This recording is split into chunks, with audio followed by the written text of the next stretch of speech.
Didn't we read Mook? I could have sworn we read Mook 2 days ago, was it? For those who were in the live 2 days ago? Let me see. Because I believe it was Al Mook.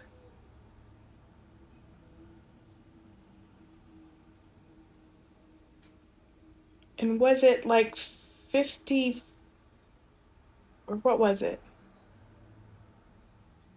What number was Mook? 17? No, that's Al Isra, the night journey.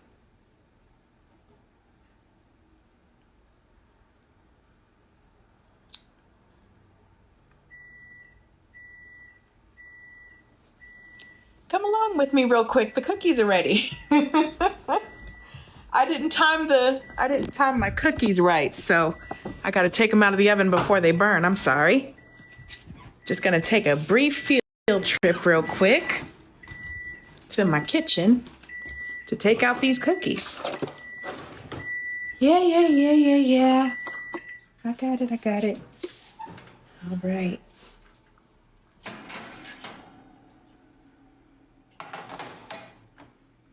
Oh, those are going to be soft ones. I gotta give them time to cool down. All right. Y'all are seeing my whole house today. All right. Okay. Or my whole apartment. I'm not rich enough to have a house. All right. So, let's see. Let's get back to it, shall we? Let's find Mook. I have been reading the Quran on my own. I saw that question. I have been reading the Quran on my own. This week we're reading 3 and 4. Book club. So, let me see here.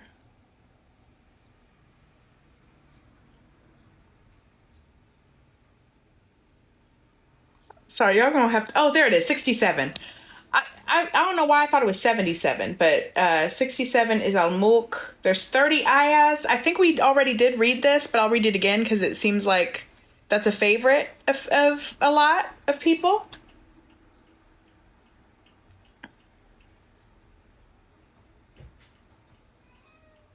Okay. And for those who this is the first live and want to read along, I usually use Quran.com, and the translation that I read is the Clear Quran. That's the one I prefer. It's the one that I've found to be the most understandable for me. So I read from the Clear Quran by Dr. Mustafa Khattab. I'm still waiting to get the physical copy because I do like my Muslim friends in the club said that if it's the English translation, as long as I don't touch the Arabic side, I'm allowed to highlight and tab and, put sticky notes on the English translation side because it's not the actual Quran. It's just the translation part. And that's how I learn. So I'm going to be getting the physical copy and I found some pretty tabs for it as well that I'll also be getting. And and then I found a very beautiful journal that I haven't used yet, and I'll be using that as my Quran journal. So can't wait to share pictures of that in the club. So we're going to start Surah 67, Al-Mulk. This is verse 1, or ayah 1. Blessed is the one in whose hands rests all authority, and he is most capable of everything. He is the one who created death and life in order to test which of you is best in deeds, and he is the Almighty, all-forgiving. He is the one who created 7 heavens, one above the other. You will never see any imperfection in the creation of the most compassionate. So look again. Do you see any flaws? And that's the truth. Just look out your window. If anybody has a tree, clouds, sky, look out your window and let me know if you see any flaws. You won't find one. Then look again and again. Your sight will return frustrated and weary.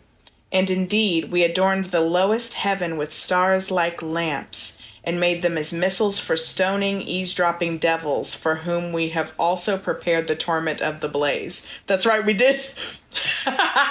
We did read this one, because I remember it started out like all beautiful when it said, we adorned the lowest heaven with stars like lamps and everything. And then it took a quick turn and made the missiles stoning, eavesdropping devils.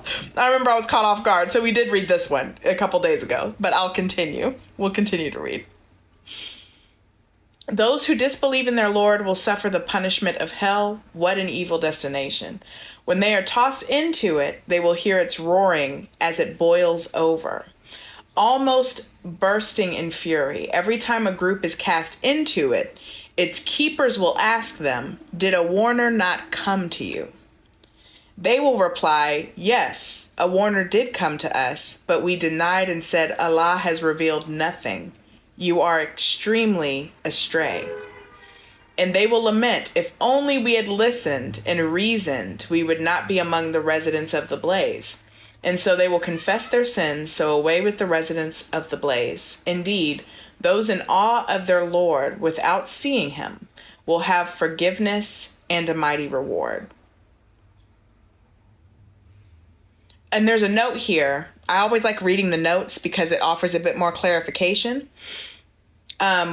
Indeed, those in awe of their Lord without seeing him. This can also mean that they are in awe of their Lord as much in private as they are in public.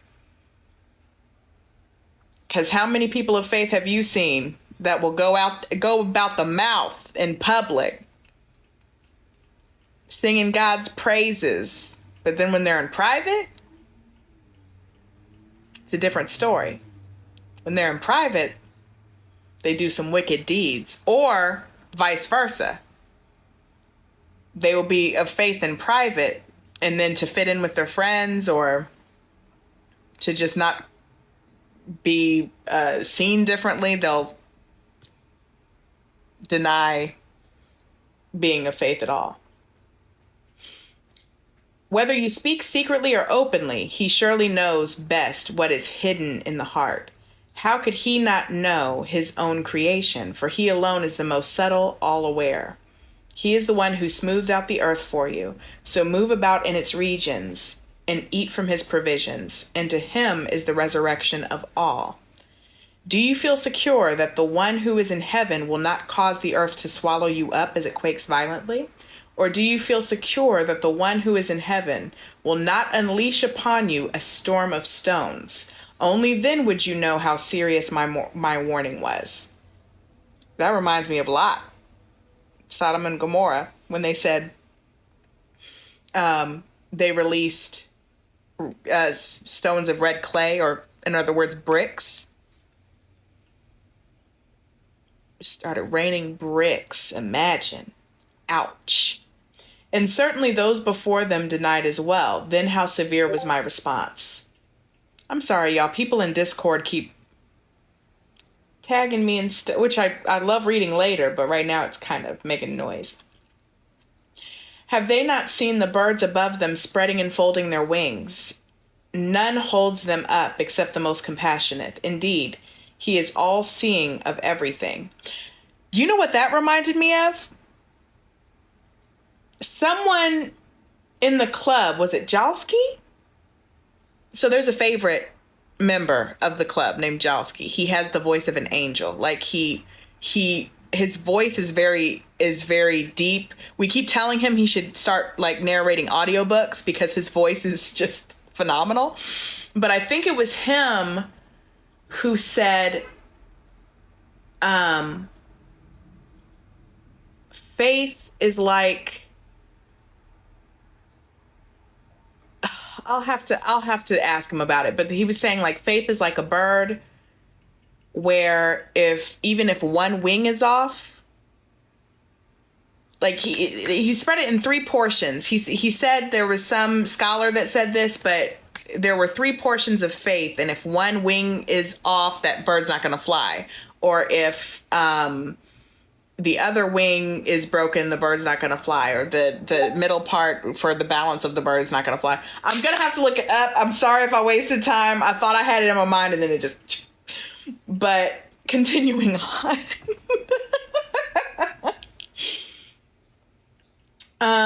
Also, which powerless force will come to your help instead of the most compassionate? Indeed, the disbelievers are only lost in delusion. Or who is that will provide for you if he withholds his provision? In fact, they persist in arrogance and aversion to the truth. Who is rightly guided, the one who crawls face down, or the one who walks upright on the straight path? Say, O prophet, he is the one who brought you into being and gave you hearing, sight, and intellect, yet you hardly give any thanks.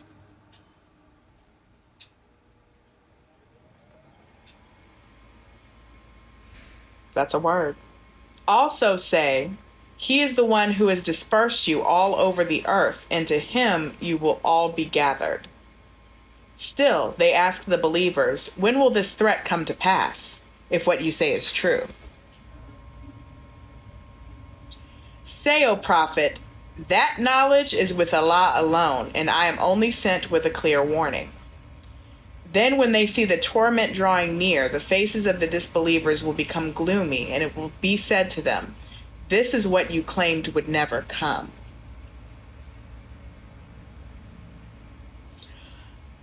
The Quran needs to be made into a movie. It just does. It needs to be made into like a multi-series, like millions and millions of dollars budget movie. Because like this visual in my head, reading it, is phenomenal. I'm not saying like millions of dollars as in like the movie needs to make money. I'm not saying the capitalistic version.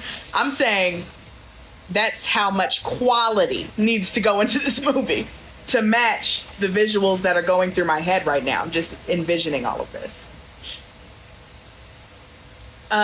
Say, O prophet, consider this, whether Allah causes me and those with me to die or shows us mercy, who will save the disbelievers from a painful punishment? Say, he is the most compassionate, in him alone. Yep. They need to be quiet. Let me see if I can turn off these notifications, y'all. I'm sorry. I am so sorry. There we go. Say, he is the most compassionate. In him alone we believe, and in him alone we trust. You will soon know who is clearly astray. Say, consider this. Oh, this is the one. This is the one I like. Consider this. If your water were to sink into the earth,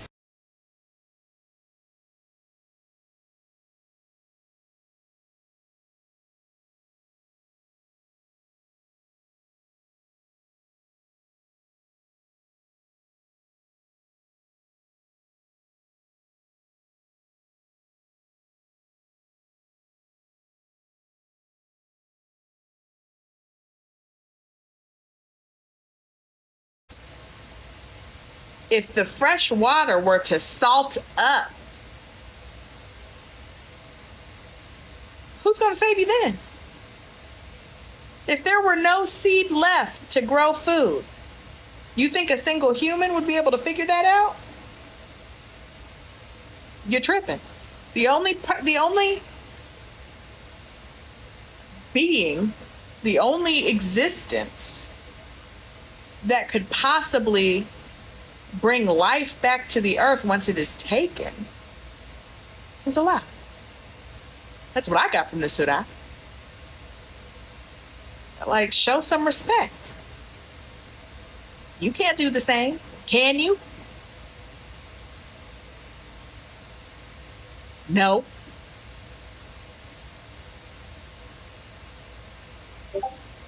I was thinking about that the other day. I was thinking of how there has to be a God, because how perfect the universe works, or at least even if we're just looking at Earth, not even the whole universe, even if we're just looking at Earth, how perfect the Earth works just in its natural state it, no matter how much science we know, it does not make sense that it works that perfectly in its natural state. Let me give you a perfect example, okay? There has to be a God when we die and we go into the soil, it fertilizes the soil and creates vegetation from our dead bodies. Do you think that just happened? Like, do you think there was really just this big, I mean, even if you believe in the Big Bang, which I do believe there was a Big Bang, there would still have to be a creator who created the Big Bang. You know what I'm saying?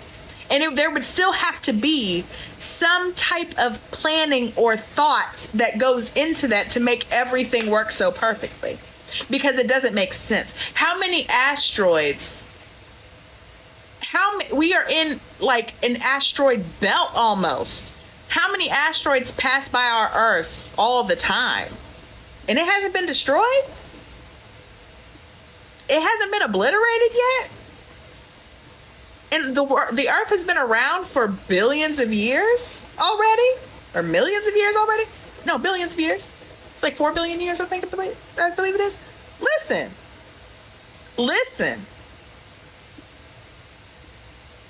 I'm just saying, right? Somebody said the Big Bang is mentioned in the Quran.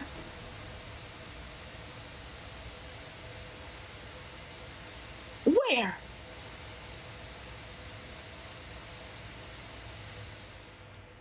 What's the ayah? What's the surah and the ayah? Immediately. Where is it? Find it. 21? 21 to 30. Specifically. I need specifics. I'll Google it. Surah 21, ayah 30. Okay. I can't wait. I cannot wait. 21, ayah 30. So, Al-Anbiya. Anbiya?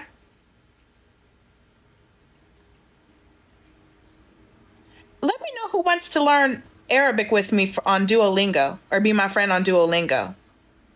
I'm downloading that today to start learning Arabic. Because I tried learning just like through reading it. I can't.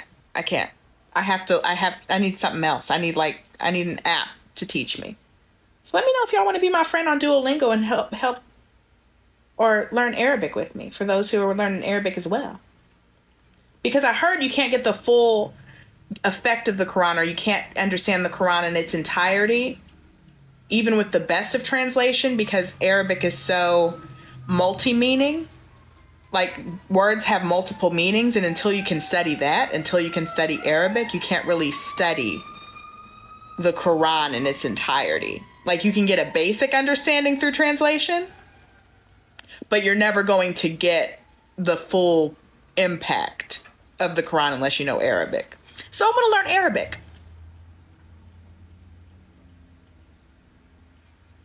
Okay, here's 2130. Do the disbelievers not realize that the heavens and earth were once one mass? Then we split them apart. And we created from water every living thing. Will they not then believe? It sure isn't here. Heavens and earth were once one mass.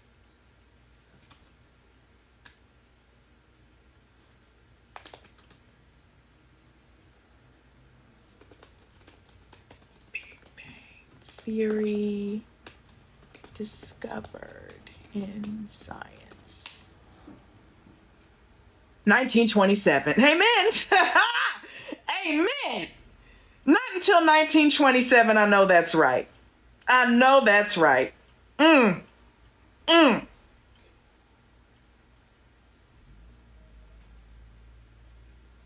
Praise be to Allah. What y'all say? Mashallah? Mashallah? Or mashallah?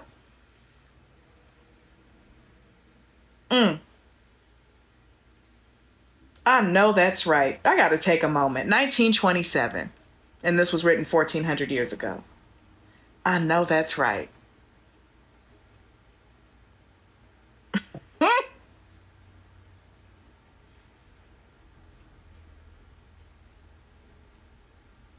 Amazing. Phenomenal. I'm reading from the Clear Quran. Somebody just asked. What'd y'all say? Hold on. Subhanallah?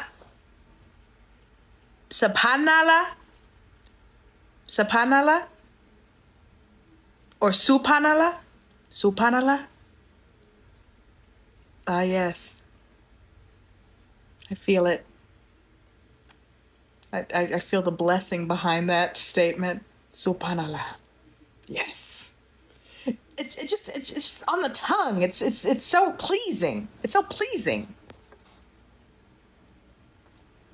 Oh, it says glory be to God. That's what it means? Glory be to God? Ooh. I like that. Subhanallah. That's the thing. That's the thing. Arabic is so romantic. Let a man walk up on me or walk up on me in the street, say anything in Arabic.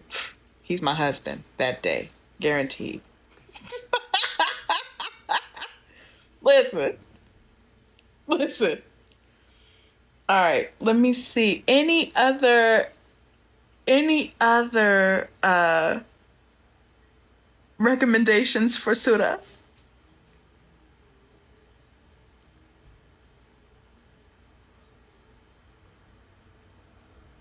Yes, I'm really going to learn Arabic. I'm not I'm not BSing on that one. Yes, I'm going to learn Arabic.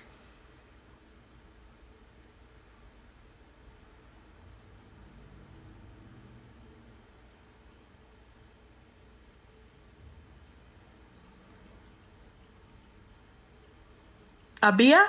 Did someone say Abia? I don't think we've read Abia yet. Have we? I don't think we have.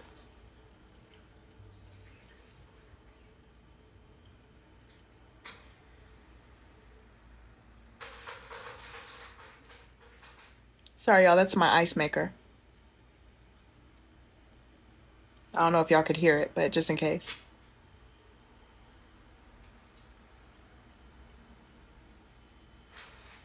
I don't see Abia.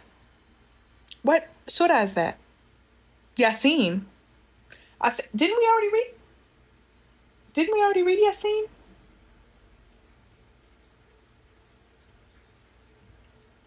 Or did we read part of Yasin? I think we read one of these. We read half of because it was like 100 and something ayahs, and so we read half of it.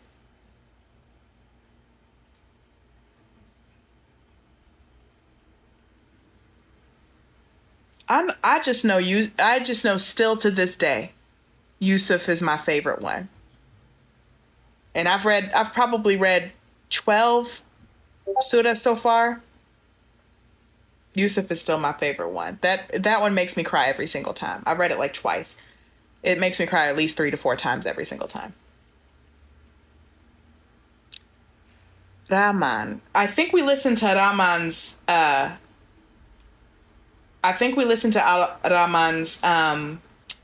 recitation. I don't know why I did this. Recitation? But I don't think I read it live yet. But that seems to be Ar-Rahman seems to be a favorite of everybody's too.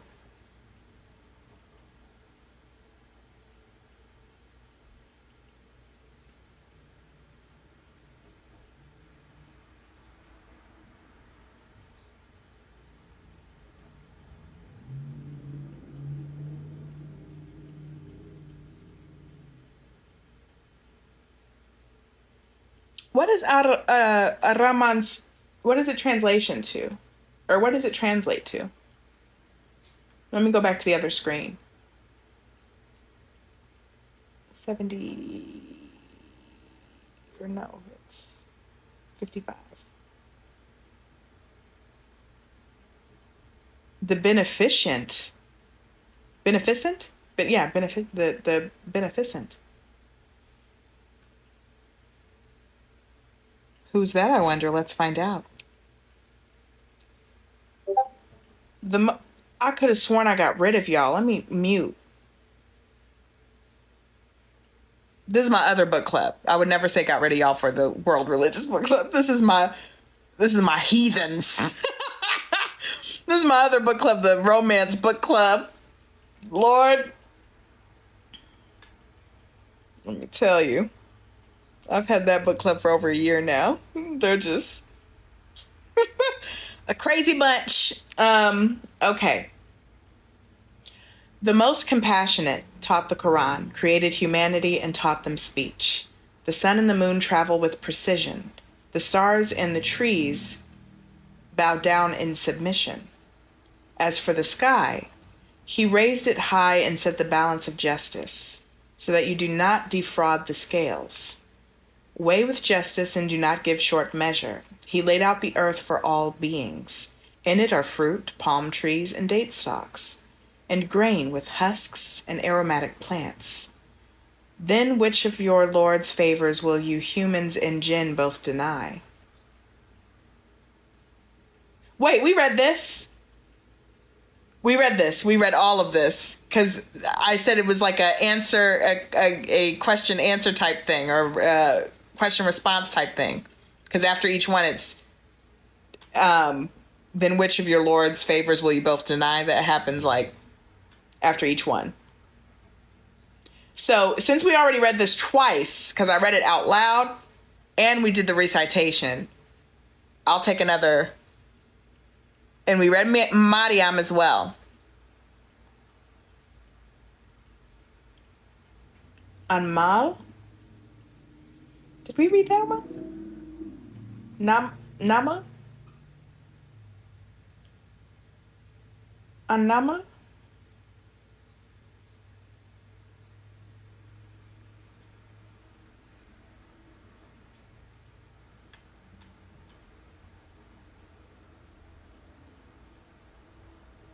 We read this one too.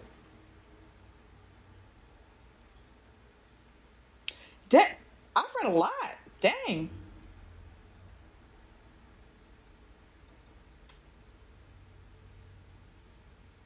Oh, this one I might have read on my own. Hold on.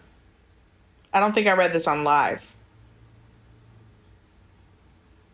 Nope, I haven't read this on live. Okay, we'll read this one.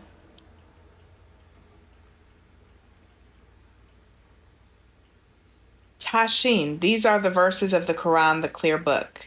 It is a guide and good news for the believers. Those who establish prayer, pay alms tax, and have sure faith in the hereafter. As for those who do not believe in the hereafter, we have certainly made their evil deeds appealing to them, so they wander blindly. It is they who will suffer a dreadful torment, and in the hereafter they will truly be the greatest losers. And indeed, you, O Prophet, are receiving the Quran from the one who is all-wise, all-knowing. Remember when Moses said to his family, I have spotted a fire. I will either bring you some directions from there, or a burning torch, so you may warm yourselves. But when he came to it, he was called by Allah. Blessed is the one at the fire and whoever is around it. Glory be to Allah, the Lord of all worlds. O Moses, it is truly I am Allah, the Almighty, All-Wise. Now throw down your staff. But when he saw it slithering like a snake, he ran away without looking back. Allah reassured him, O Moses, do not be afraid. Messengers should have no fear in my presence. Fear is only for those who do wrong, but if they later mend their evil ways with good, then I am certainly all-forgiving, most merciful. How do you mend your evil ways with good? Like, how do you know what mends it? You know what I'm saying? Like, how do you know how much good mends the evil that you've done? You know what I mean?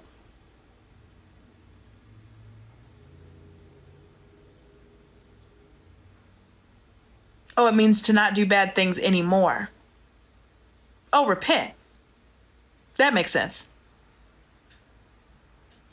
I also have a question. I'm sorry if I'm taking a break, but I also have a question. I heard that fasting is a good deed. Why?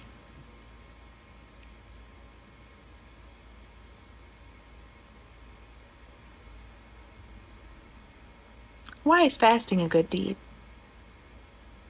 Discipline? Clean mind? To purify your heart? Clear the soul and body? All of that is actually scientifically true too. Like fasting, it's like linked to like, it could even like reduce cancer tumors and everything. Like it does a whole bunch. I intermittent fast. This week I haven't been doing really, really good at it, but most of the time I'll stop eating at like 6 and I won't eat till the next day till like 3 p.m. Everybody keeps saying I look like this Speed man. Like his name is Speed. Stop saying that. I looked at him. My eyes look the same, but everything else looks different. Shh. Don't say that.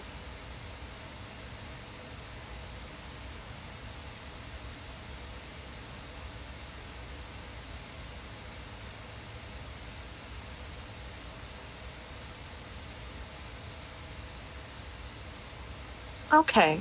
So Ramadan, that's when you fast for, is it 40 days? Or it's like March 10th to April 19th or something? And 30 days. So it's March 10th to April 9th or 10th. And that's when you fast from dawn to dusk. Is that what it is?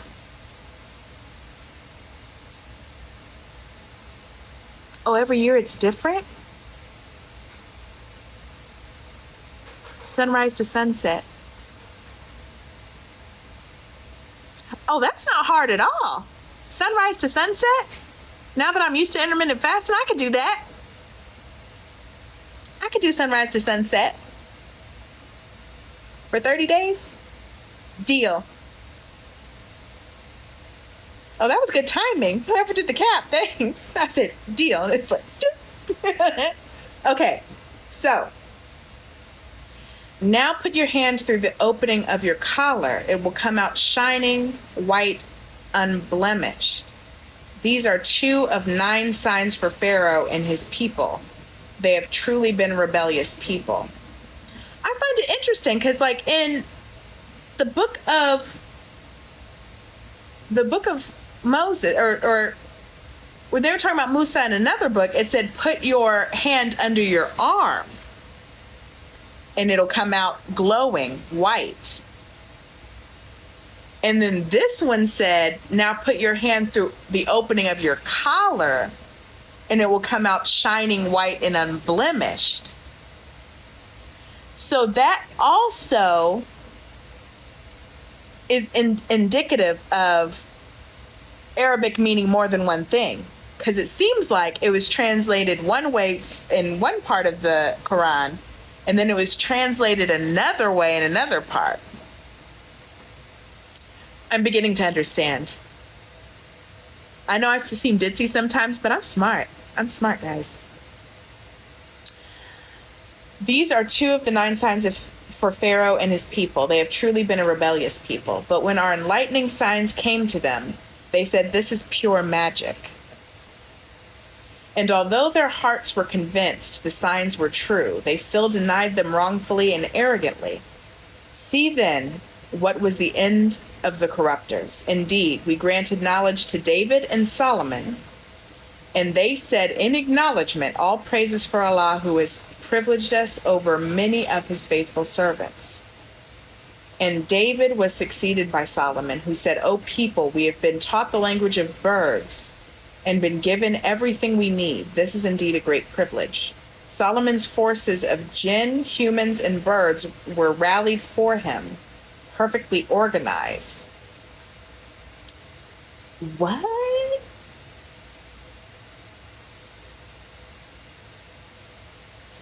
Jinn rallied behind Solomon? I can't wait to read more about the jinn, because that's new. You know, even me having read as much of the Bible as I've read, and I also dabbled a little bit in the Torah, like read a little bit of the Torah. This is still the first time I've read of jinn. This is interesting. How do y'all not have like popcorn? How do y'all not? When you like read this, it's so interesting. And when they came across a valley of ants, an ant warned, "Oh, ants, go quickly into your home so Solomon and his armies do not crush you unknowingly." I love to think that ants can talk like that. I bet they do. Like, they're so organized. So Solomon smiled in amusement at her words and prayed, "My Lord, inspire me to always be thankful for your favors, which you..." Did I skip something?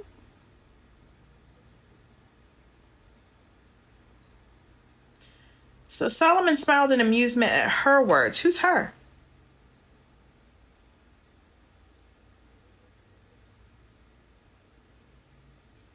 Oh, the ant?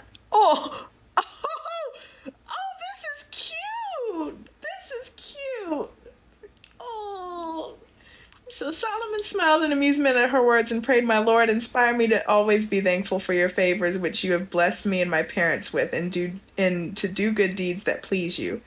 Admit me by your mercy into the company of your righteous servants." One day he inspected the birds and wondered, "Why is it that I cannot see the hoopoe? Or could he be absent?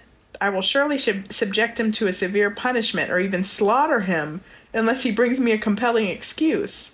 It was not long before the bird came and said, "I have found out something you do not know. I have just come to you from Sheba with sure news. Indeed, I found a woman ruling over them, who has been given everything she needs, and who has a magnificent throne."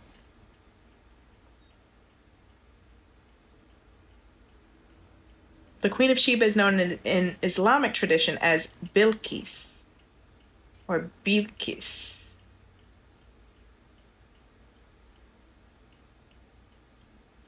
I know this story. Okay. This came up in the book club. That's the thing. I'll have these lives, and then there will be lives in the book club where Muslims of the group as well speak on these stories to offer further clarification. And I learn a lot. I learn a lot from those. I like it. I like those.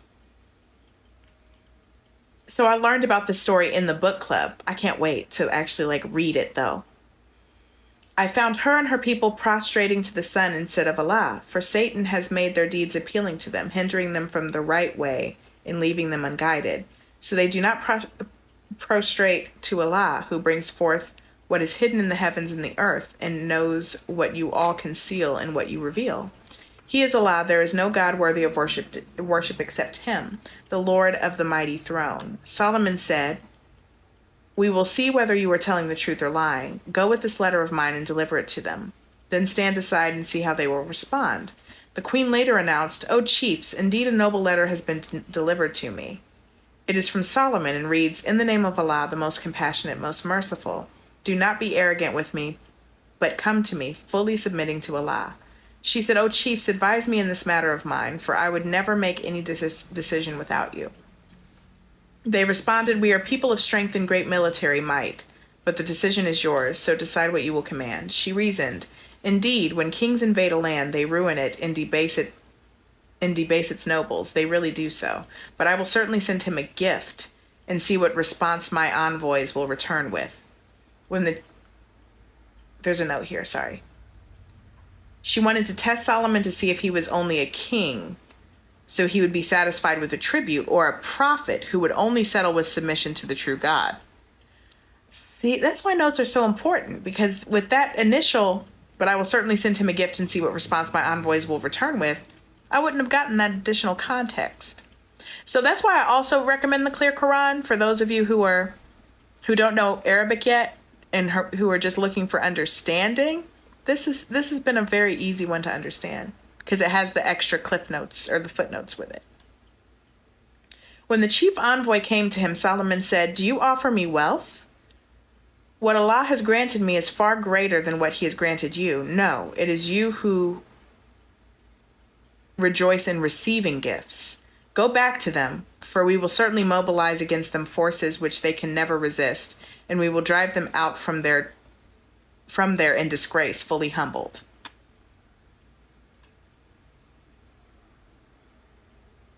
The note says if they refuse to submit. So they're not just going to do that on a whim. Like, this is if they refuse to submit to Allah.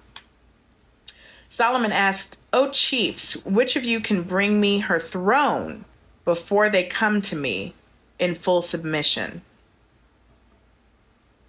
To explain why, this is a note. To explain why Prophet Solomon brought the queen's magnificent throne and built the marvelous palace, many traditional commentators cite some folkloric or legendary stories. However, none of these stories is supported by reliable Islamic sources.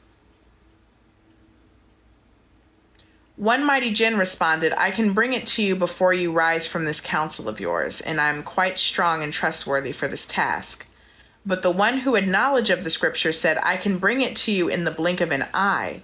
So when Solomon saw it placed before him, he exclaimed, "This is by the grace of my Lord to test me whether I am grateful or ungrateful. And whoever is grateful, it is only for their own good. But whoever is ungrateful, surely my Lord is self-sufficient, most generous." Then Solomon said, "Disguise her throne for her, so we may see whether she will recognize it or she will not be able to." So when she arrived, it was said to her, "Is your throne like this?" She replied, "It looks to be the same. We have already received knowledge of Solomon's prophethood before this miracle and have submitted to Allah."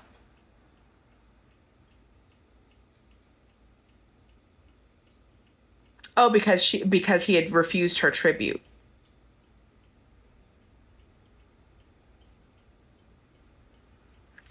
But she had been hindered by what she used to worship instead of Allah, for she was indeed from a disbelieving people.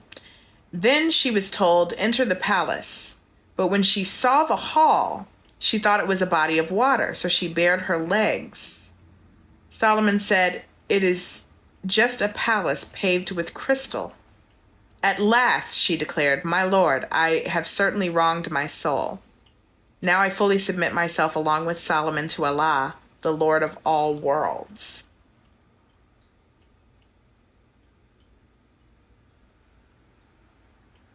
Why did that make her submit? The crystal underneath the water. I skipped?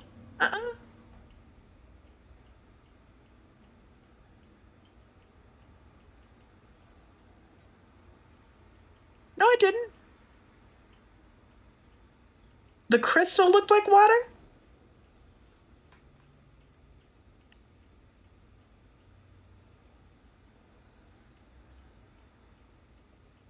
I skipped the miracle. I read all of it. Maybe it was skipped in here, in this version. But she had hindered by what she used to worship instead of Allah. Then she was told, "Enter the palace." But when she saw the hall, she thought it was a body of water, so she bared her legs. Solomon said, "It is just a palace paved with crystal."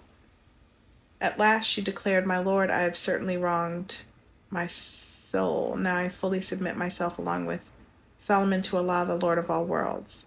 We certainly sent to the people of Thamud their brother Salih, proclaiming, 'Worship Allah,' but they suddenly split into two opposing groups."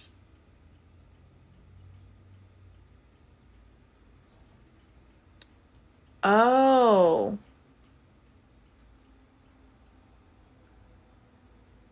So they split into the believers and disbelievers among the Thamud and their brother Salih. He urged the disbelieving group, "O my people, why do you seek to hasten torment rather than grace? If only you sought Allah's forgiveness so you may be shown mercy." They replied, "You and your followers are a bad omen for us." He responded, "Your omens are destined by Allah. In fact, you are only a people being tested." And there were in the city 9 elite men who spread corruption in the land, never doing what is right. Ooh. Does that not remind you of what's happening now? a whole people being tested because of elite or world leaders not doing what's right, doing corrupt things, and therefore creating trials and tribulations for people? Just saying. Just saying. They vowed. Ooh, I'm sorry, y'all. It's like a crook in my neck. They vowed, let us swear by Allah that we will take him and his family down by night. I gotta let me hook up my charger or else my phone is gonna die. We don't want that, do we? No, we don't. Especially since we have 10 minutes left before this is done.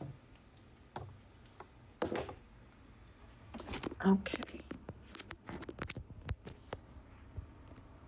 Well, it's supposed to be 10 minutes, but I'll finish this surah. I don't like leaving things unfinished.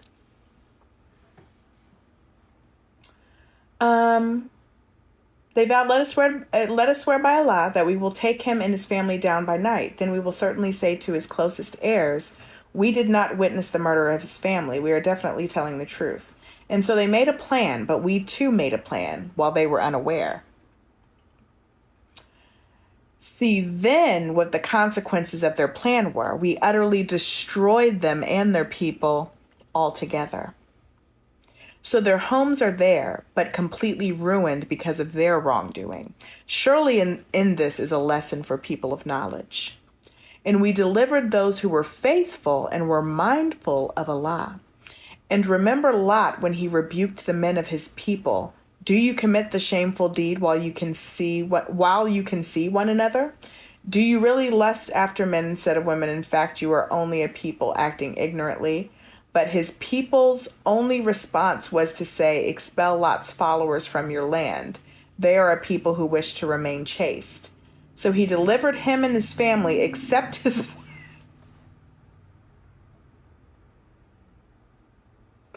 Who's keeping count?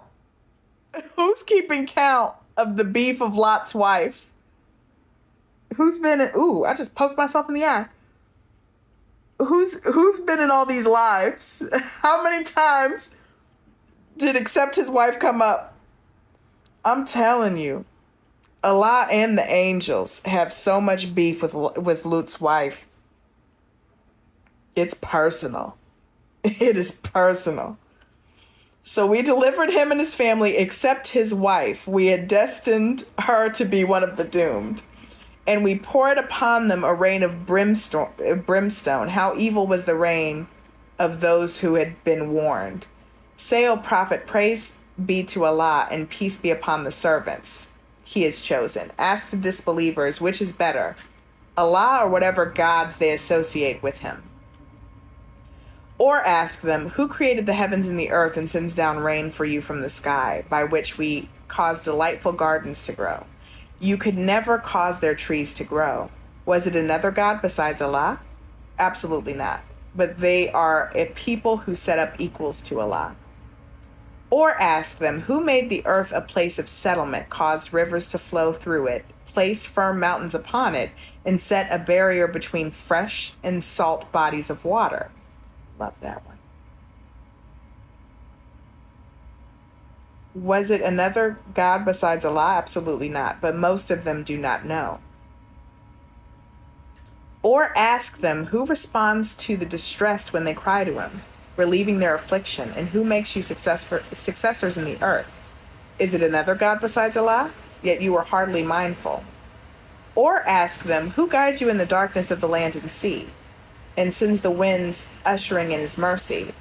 Is it another God besides Allah? Exalted is Allah above what they associate with him. Or ask them, who originates the creation, then resurrects it, and gives you provisions from the heavens and the earth? Is it another God besides Allah? Say, O Prophet, show me your proof if what you say is true. Prophet says, bring me your receipts if your God can do what I can, or what Allah can. You can't do it. Not a single time. Say, O prophet, none in the heavens and the earth has knowledge of the unseen except Allah, nor do they know when they will be resurrected.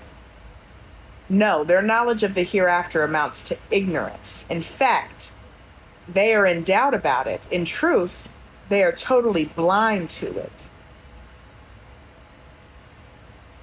The disbelievers ask, when we and our fathers are reduced to dust, will we really be brought forth alive? We have already been promised this, as well as our forefathers earlier. This is nothing but ancient fables.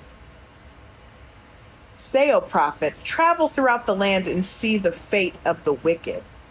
Do not grieve for them, nor be distressed by their schemes. They ask the believers, when will this threat come to pass if what you say is true? Say, O prophet, perhaps some of what you seek to hasten is close at hand. Surely your Lord is ever bountiful to humanity, but most of them are ungrateful. And surely your Lord knows what their hearts conceal and what they reveal. For there is nothing hidden in the heavens or the earth without being written in a perfect record. Indeed, this Quran clarifies for the children of Israel most of what they differ over, and it is truly a guide and mercy for the believers.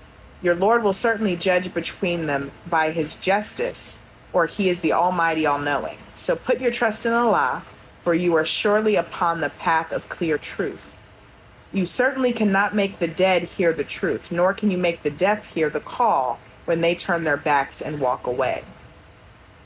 Nor can you lead the blind out of their misguidance. You can make none hear the truth except those who believe in our revelations, fully submitting to Allah.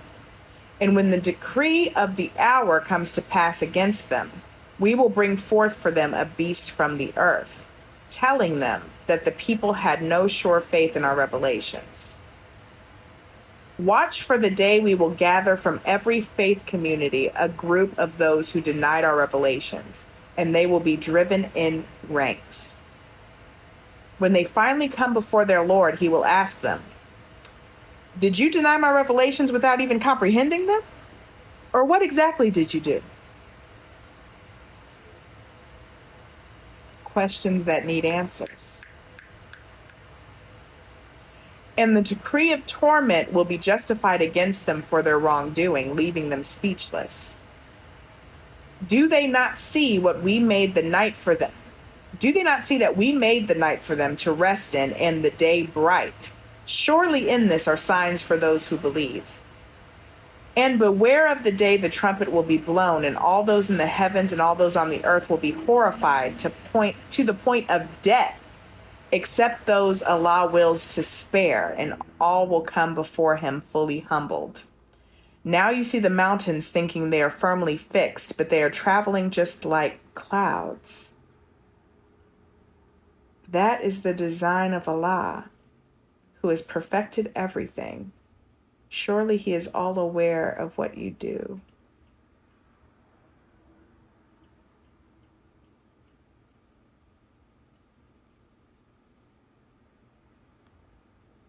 Did y'all catch that? Now you see the mountains thinking they are firmly fixed, but they are traveling just like clouds. That's Pangaea, the tectonic plates. So you know how the land started as one large landmass, and then because of tectonic plate movements, it's separated, and it's ever moving like clouds. And they said eventually, in millions and millions and millions of years, I think even billions, the land masses around the earth are going to clash again, are going to come together again. But I peeped that. Okay. I peeped that one. Whoever comes with a good deed will be rewarded with what is better, and they will be secure from the horror on that day. And whoever comes with an evil deed will be hurled face first into the fire? Are you rewarded except for what you used to do? Say, O prophet, I have only been commanded to worship the Lord of this city, of Mecca, who has made it sacred, and to him belongs everything, and I am commanded to be one of those who fully submit to him, and to recite the Quran. Then whoever chooses to be guided, it is only for their own good, but whoever chooses to stray, say, O prophet, I am only a warner. And say, all praise is for Allah. He will show you his signs, and you will recognize them, and your Lord is never unaware of what you do. I'm going to Google when the tectonic plates were discovered in science.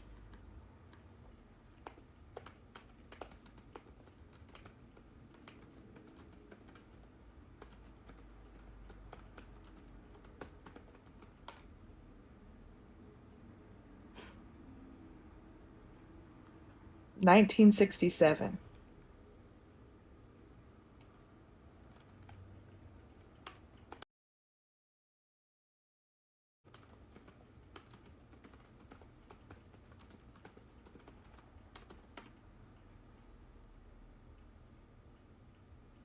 Now, Pangea,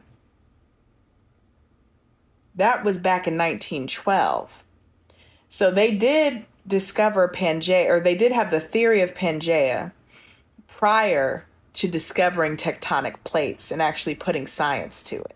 So for those who don't know how they discovered Pangea, the way they were able to determine that the world was one landmass once was they found fossils of particular plants in, let's say, like what is now Africa. They also found those same fossils for those same plants in, let's say, South America.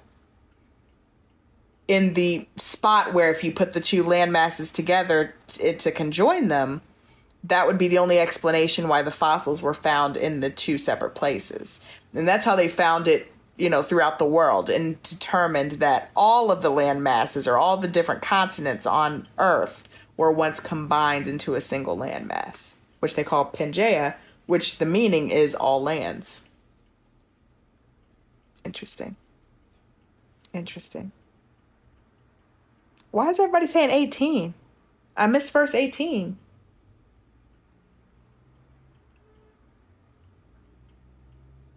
Dang, y'all were yelling at. That was a long time. I'm sorry if I didn't. I'm sorry if I didn't see that before. Verse 18. I did not miss it. Verse 18 is, and when they came across a valley of ants, an ant warned, "Oh, ants, go quickly into your home so Solomon and his armies do not crush you unknowingly." I read that. Just because y'all weren't listening to verse 18 doesn't mean that I missed it or skipped it. Y'all need to ask yourselves, what were you doing other than listening to the Holy Quran? What were you doing to miss it? That's what you need to ask yourselves.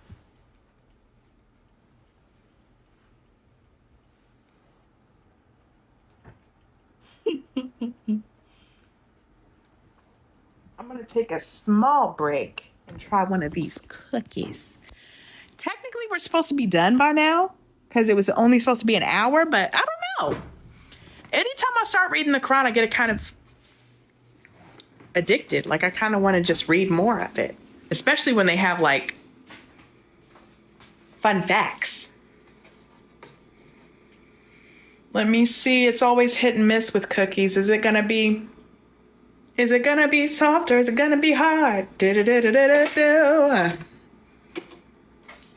We'll see.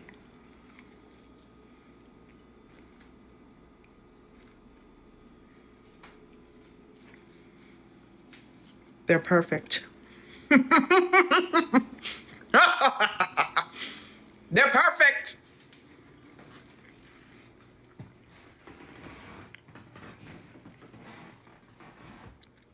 while we're taking a cookie break, y'all want to see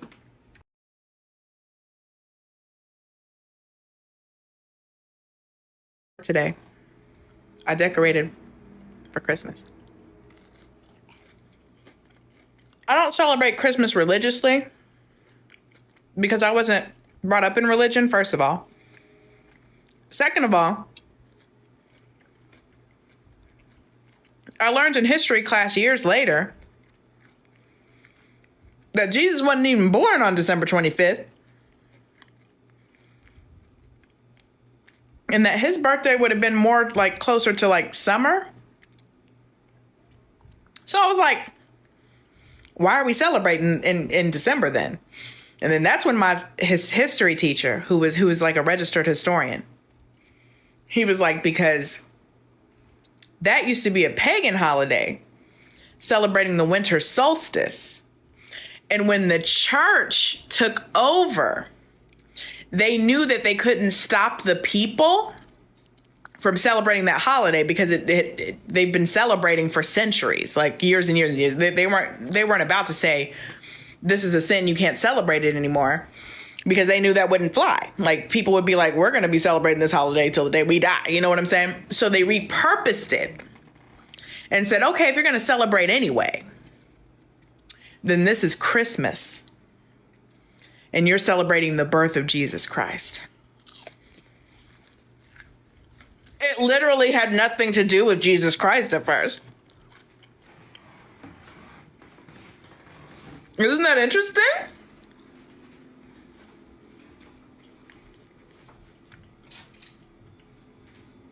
For any Christians on here, I'm not trying to offend.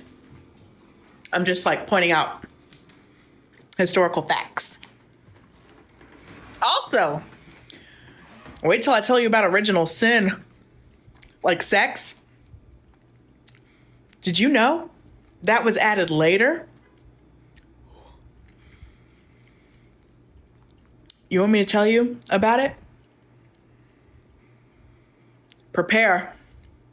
Some feelings are going to get hurt. The original sin was written into the Bible afterwards by the Church of England. It was when Henry VIII took power. This is why. I believe. This is why. So you know, the church was the most powerful, right? Back then, people were getting it in. People were having sex without having babies. They had birth control. They had herbs and things like that that could stop them from having children whilst having all the sex they wanted, okay? And so the church did the math and said, if people keep going on like this, the birth rate will not be at the level that we need for people to pay their tithes and their taxes, etc. Like, we're not going to get enough money to line our pockets if people keep having all this sex without having children, right? So what they did was they wrote that having sex and like spilling your seed as a man, like spilling your seed without making a child or without the intent of creating a child was sin.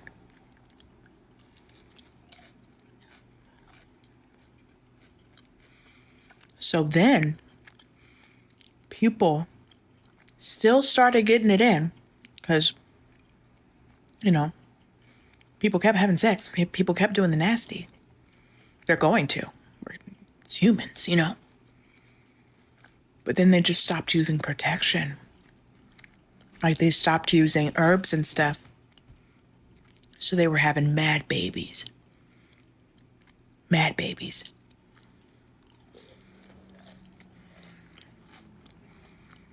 So then the church got more powerful. because all these babies were coming up. And they grew up to pay tithes. Essentially, their plan worked. People started doing all kinds of stuff,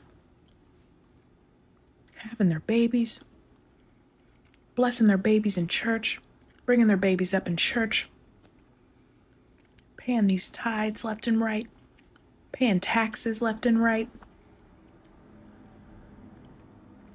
Why do you think world governments still support Christianity and Catholicism and everything? It's because it makes money. You didn't hear it from me, though. You didn't hear it from me. I'm just saying. Blame my historian teacher. That's where we learned it. Listen, the miracle in verse 18, I read it. You weren't here. You didn't listen. The ant, I read that.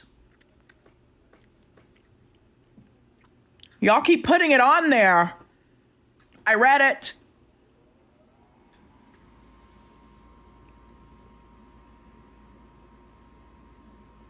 Gosh.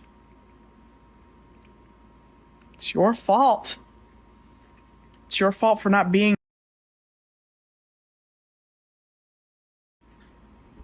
I even gave you 60 seconds. I started at 6:01, not 6 p.m. Should have been here on time. You would have got the. I even read it twice. You still missed it? That sounds like a personal problem. That sounds like a personal problem, not mine. That sounds like an issue, not an it's me. It does. It does. All right. So, dang, someone said, can you stop? Can you scroll? What do you think this is? I just took a little cookie break. Calm down. Right now. Enough of that, mister. I know you're a man too, because a woman would never talk to me like that.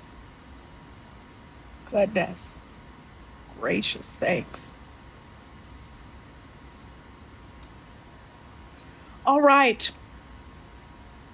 Any other recommendations? We'll do one more before I have to end things.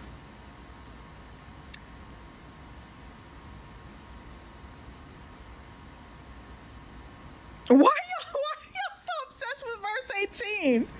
It was an ant talking to Solomon. Like it was an ant saying, hey, other ants, we gotta go so that Solomon and his peeps don't step on us. Like, why are y'all obsessed with that? There's a miracle of the ant talking.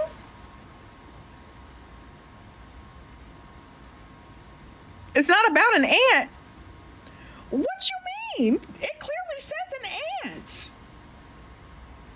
And when they came across a valley of ants, an ant warned, "Oh, ants, go quickly into your home so Solomon and his armies do not crush you unknowingly."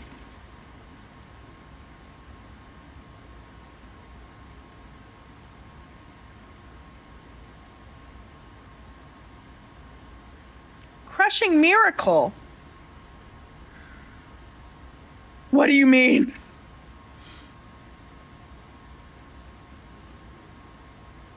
They crushed the ants into crystal?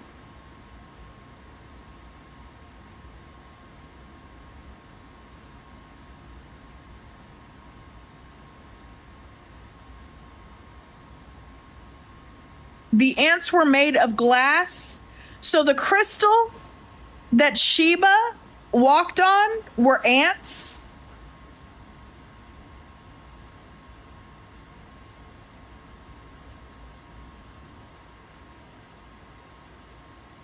And since they were moving, that's what made it look like water? Is that what you mean? Google, it's science. Hold, please. God. Goodness, I mean, are ants made of glass?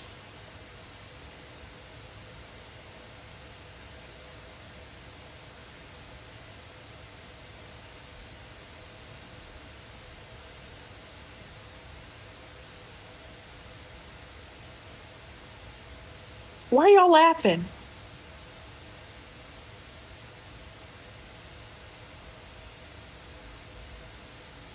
What do you mean no? Didn't y'all just ask me to Google it? Y'all said ants were the science behind ants.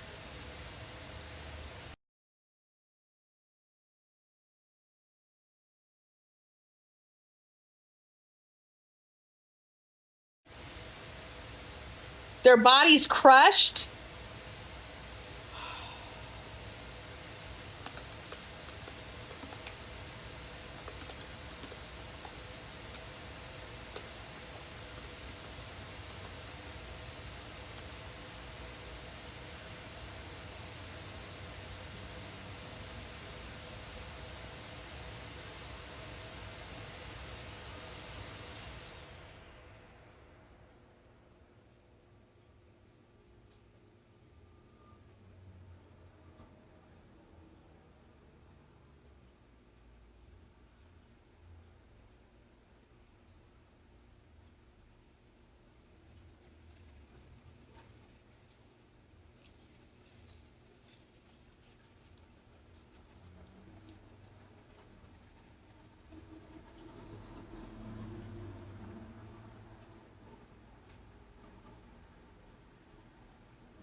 The research is all over the place.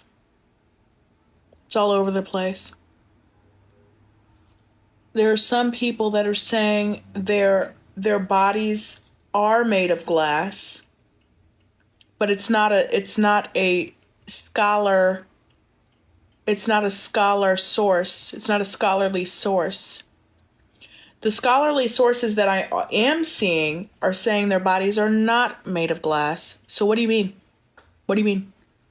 You keep saying no. Be specific. Google ant miracle in Quran. Okay. All right. Ant miracle in Quran.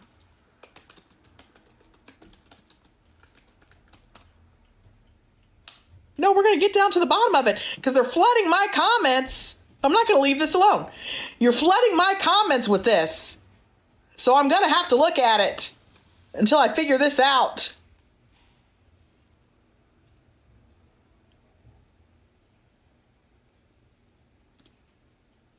Okay, this is miraclesofquran.com, okay?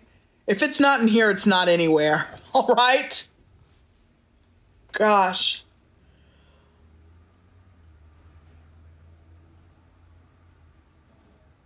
Worker ants do not have any wings and are all females. Most male ants have wings, but wingless males do not forage outside of nests. Get to the... Until when they came upon the valley of the ants, and the ants said, "O ants, into your homes." For the word said, kala is for males, kalat is for females. The Quran used kalat, female. If this ant had wings, it would have flown off. However, it didn't have this option. Instead, its only option was to hide underground. Since it didn't have wings, then this was definitely a female ant. Here, the Quran correctly addressed this ant in the female mode. That told me nothing. Okay, let's move on to another one.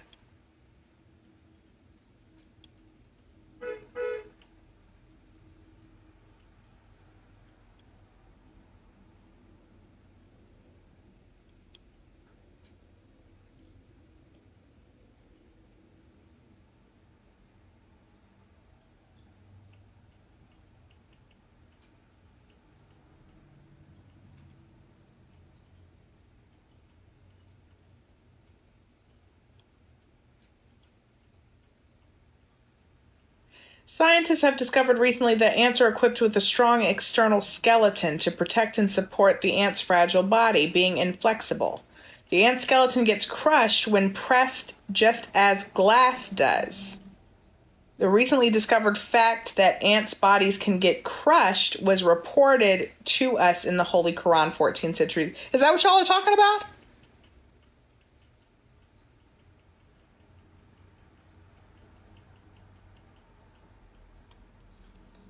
When I tell you,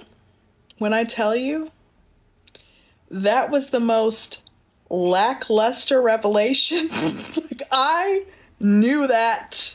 Like, y'all were yelling about that?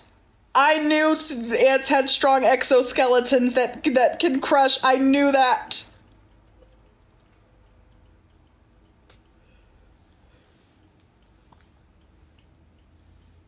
Y'all flooded my comments telling me to look it up.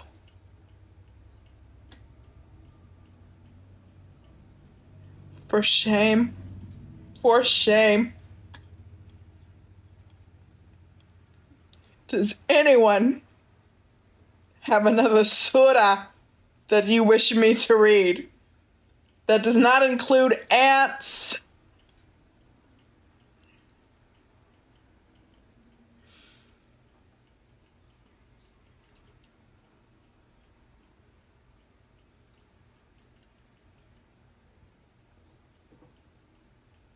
I've read Yusuf.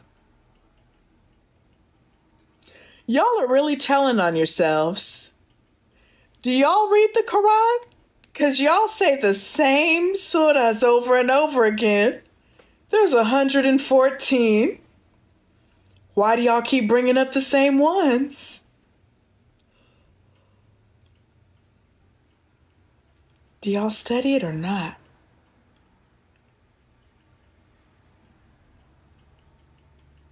Surah 19. Maryam, see? That's another same one. Y'all bring up Maryam, Yusuf, Nasil, and or Namul and Mulk. Y'all bring those up and Isra. Y'all bring those up every single time. That's like 5 out of 114.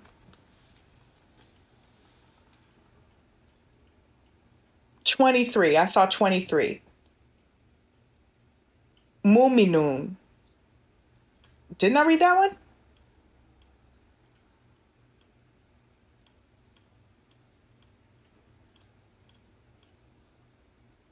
Because I could have sworn I liked that name. Like Muminun. Like Mu'minun.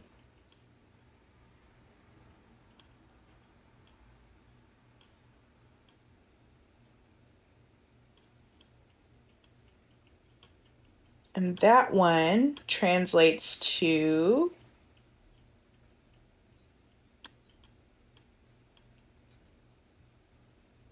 the believers. Okay. That's 100 and something. So before I dive into that one, I'm going to put my cookies away. Hold on. Before they get dried out. Because I don't want them getting hard.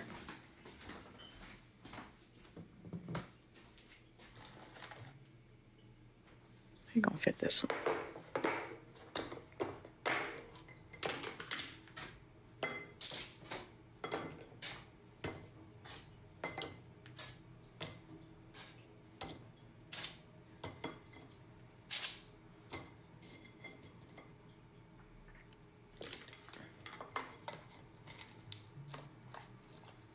No, 2 won't fit. Looks like I'll have to eat them. Oh no. Oh no.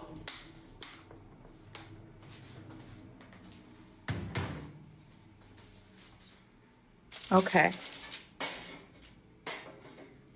So, Jinn 72. Oh, there's a surah just on Jinn.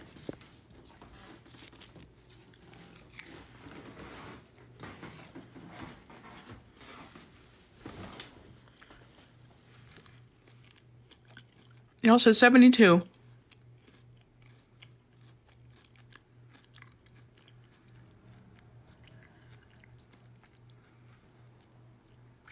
How many verses? Oh, it's a short one too. We're reading Al Jinn.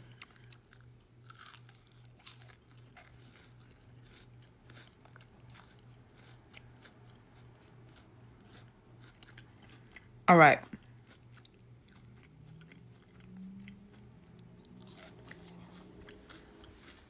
Let me put y'all on the charger.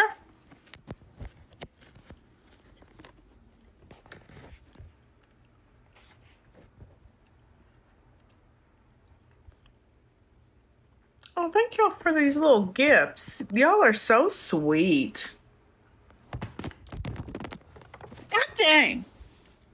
Sorry. Y'all fell. It's because I'm trying to balance on this charger. Like the charger's at the bottom of the phone. I'm trying to balance on this lotion bottle.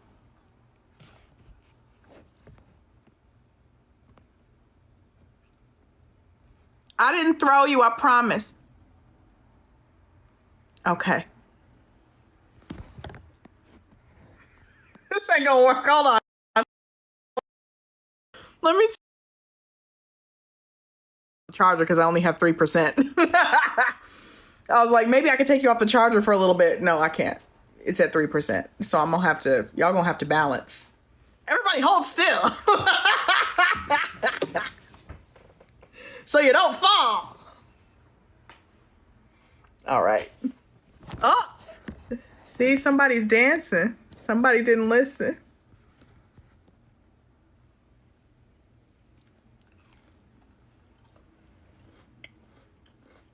All right.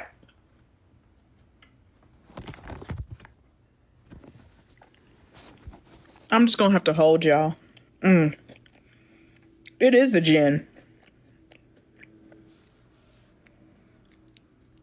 The Jinn got beef with me ever since I called him a birthday candle. Shaitan.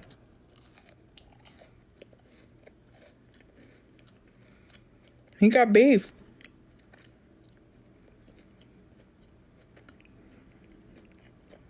What's he gonna do though?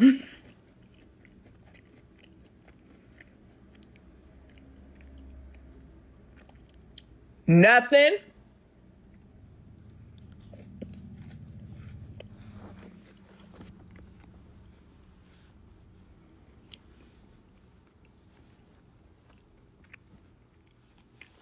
All right. Y'all don't cuss out Satan on a regular basis? That's how I relieve my stress. All right, we're going to start reading Al Jinn. Say, O prophet, it has been revealed to me that a group of jinn listened to the Quran and said to their fellow jinn, indeed, we have heard a wondrous recitation.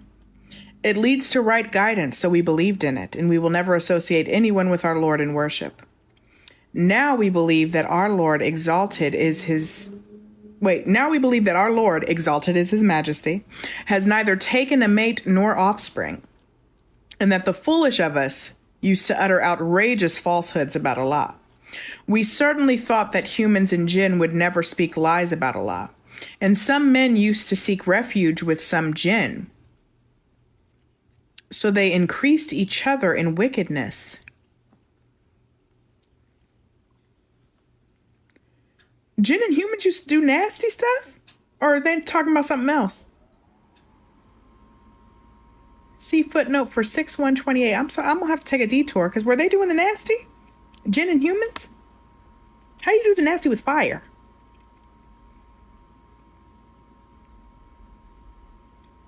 Six 128.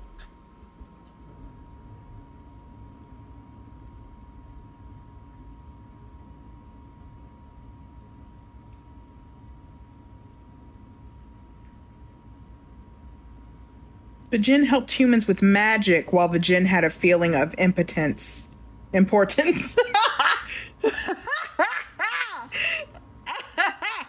Attention to detail is important.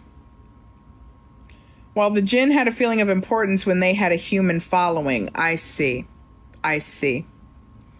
So the jinn helped humans. They weren't doing the nasty with each other. They helped humans discover magic. And so they increased each other in wickedness. We're on the same page now. And those humans thought, just like you, jinn, that Allah would not resurrect anyone for judgment. Earlier, we tried to reach heaven for news, only to find it filled with stern guards and shooting stars. We used to take up positions there for eavesdropping, but whoever dares eavesdrop now will find a flare lying in wait for them. That's me.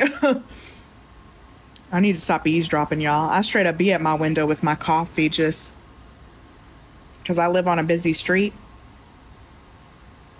Our people watch all the time. People get in fights and everything. It's prime entertainment. So this is saying I'll earn the fire if I'm an eavesdropper. So maybe I need to stop. Now we have no clue whether evil is intended for those on earth or their Lord intends for them what is right. Among us are those who are righteous and those who are less so. We have been of different factions. Now we truly know what we cannot frustrate Allah on earth, that we cannot frustrate Allah on earth, nor can we escape from him into heaven. When we heard the guidance of the Quran, we readily believed in it. For whoever believes in their Lord will have no fear of being denied a reward or wronged. And among us are those who have submitted to Allah and those who are deviant. So as for those who submitted, it is they who have attained right guidance. And as for the deviant, they will be fuel for hell. I'm not laughing at the scripture itself, y'all. I'm laughing at just how abrupt change that is. The Quran, I'm sorry. It makes me chuckle every time because the Quran will be so beautiful. Like it'll be like, and there were hills and valley, and in the very next sentence, it'll be like, and then the disbelievers are on their knees in anguish. Like it's so abrupt. There's no, there's no smooth transition into hell. It's always like, here's beautiful heaven, fire, like immediate. It always catches me off guard. Had the deniers followed the right way, we would have certainly granted them abundant rain to drink as a test for them. And whoever turns away from the remembrance of their Lord will be admitted by him into an overwhelming punishment. The places of worship are only for Allah, so do not invoke anyone besides him.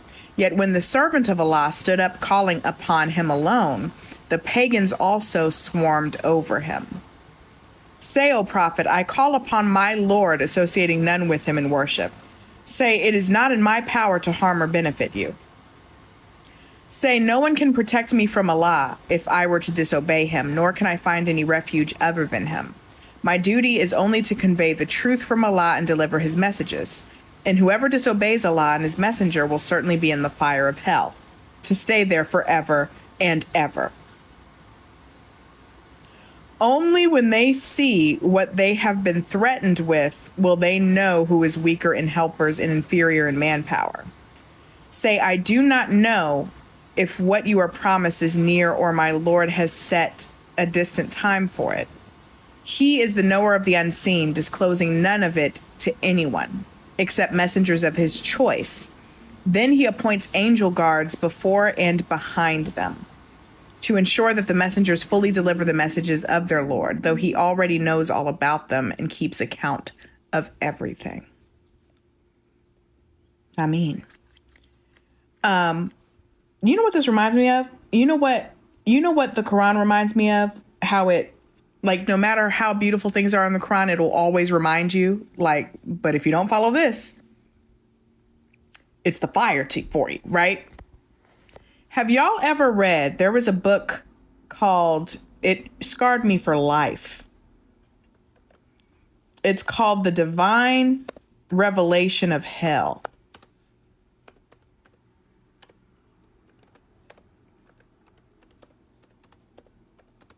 Who's it by? I'm looking it up. Mary Kay Baxter. Have y'all read this book? So there's this woman, the author, named Mary Kay Baxter. She wrote this book years and years ago. She claims to have had a dream where Jesus came, or she doesn't think it was a dream. She fully believes this is real, and the book is about that. Where Jesus wanted her to tell people just how horrible hell is so that they would repent, right? So Jesus took her to hell, and there were different levels, and made her experience all of it. Like there was a level where like she was skinned alive. There was a level where it was the worst of the worst stuff. And I was reading this, and then like she would break mid-sentence and she'd be like, oh, y'all repent, like y'all don't want this. Like I'm trying to tell y'all. But it's those same like vibes when I read the Quran. Like it'll be something like beautiful. It'll be like an important message. And then like smack dab in the middle of it, it's like, but the disbelievers though, like they'll hit the fire. Like y'all need to clean up your act. But that book was crazy. Not the Quran. I'm not saying the Quran is crazy. The Divine Revelation of Hell is crazy by Mary Kay Baxter. I only read it once. I can't touch that book again. I was on my knees praying after that book. I was like, dang. If that's what hell is like, no, thank you. My goodness. Because you know how on TikTok people make jokes about hell? Like people make jokes like, oh, I'm going to be in hell with my best friend. We going to be kikiing. And I'm like, do y'all know what hell is? Do y'all know what hell is? You ain't going to be kikiing nothing. Like you ain't going to be. That ain't what hell is, bro. Hell hurts. It's ouch. Ouch. That's what hell is. But yeah. Mary Kay Baxter, Baxter, Divine Revelation of Hell. It's interesting. I don't know how accurate it is, but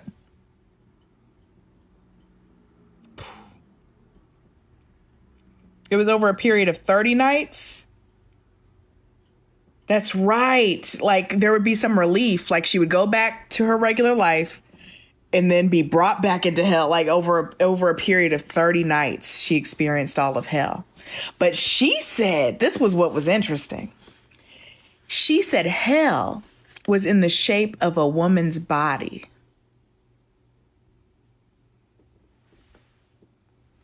I was like, what you mean? What you mean? Why would hell be in the shape of a woman's body? What you mean? If anything, hell would be in the shape of a man's body if we go in bodies. Have you ever gotten an unsolicited picture of a man's area? Talk about hell. Talk about throwing you completely off guard.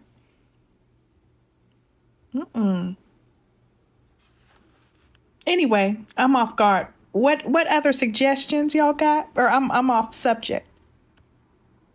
92.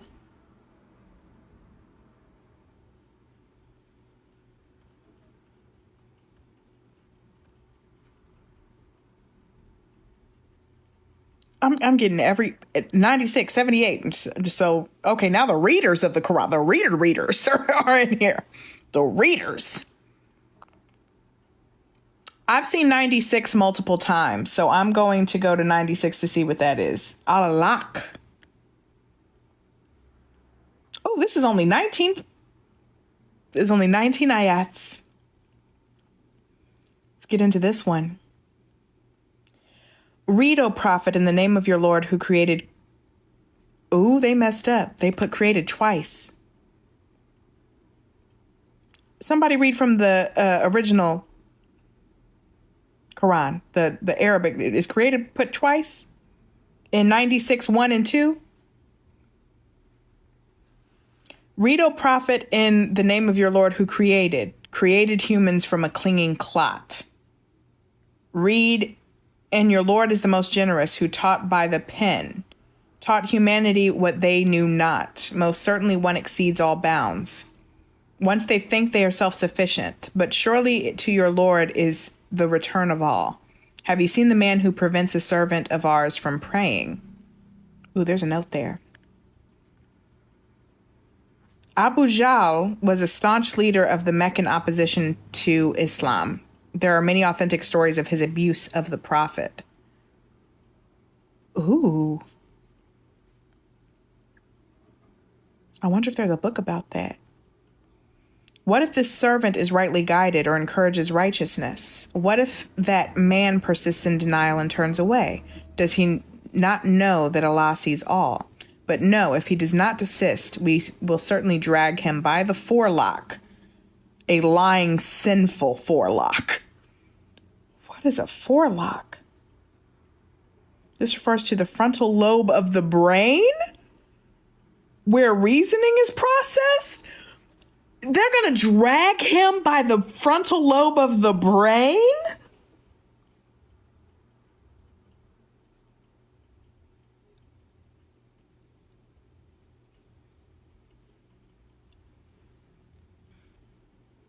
So let him call his associates. We will call the wardens of hell.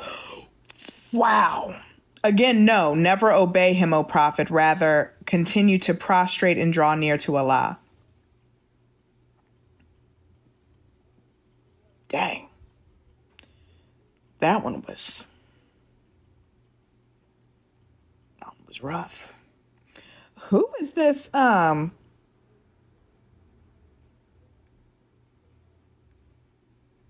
Who is this shaitan? The Abu, what's his name? Abu Jahl. Who was Abu Jahl? You look him up. I bet he's ugly and his booty stink. Abu Jahl.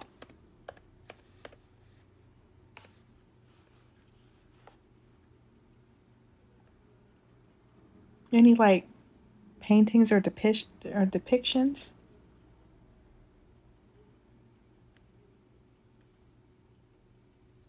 I don't see any paintings of him. Just as well. Have you ever seen somebody where you know their booty? Have you ever seen somebody where you know their booty stink just from the look of them? That's what he probably looked like. You know exactly what I'm talking about too.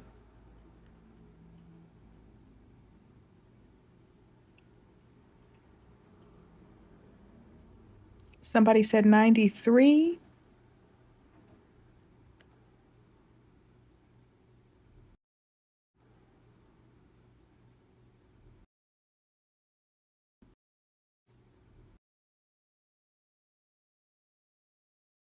Respectful? And saying that he's probably ugly and his booty probably stink? Was that disrespectful? Are you supposed to show respect to Abu Jahl? It says he abused the Prophet though.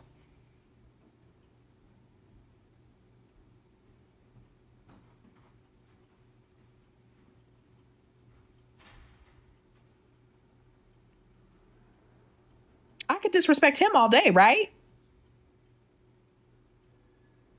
No respect for him. Okay, I thought so. He seems like somebody who's not worthy of respect. Let me see. Somebody said 20. He said 20. He said 20. 93. I've seen 93 a few times. Adua.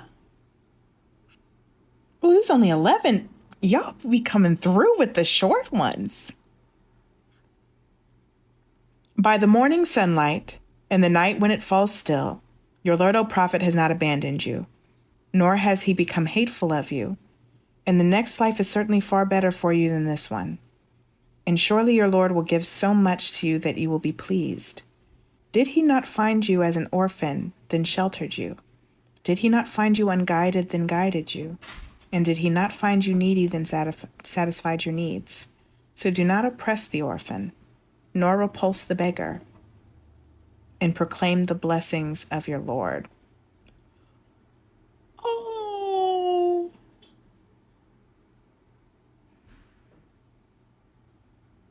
There's a note here on 9310 that says, with nor repulse the beggar, the note says, and by extension, anyone asking for help.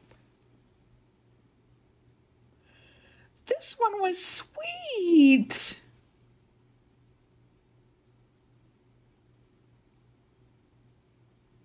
Oh, I'm bookmarking this one. That one was sweet.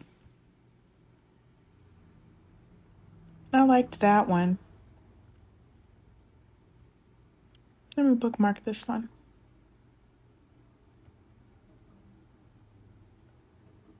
When I get my physical copy, I'm going to highlight that one. That one was sweet.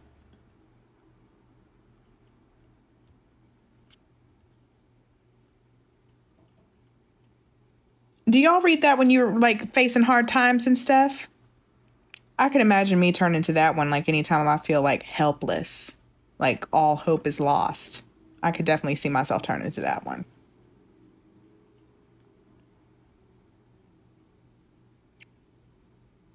$69. Someone said 69.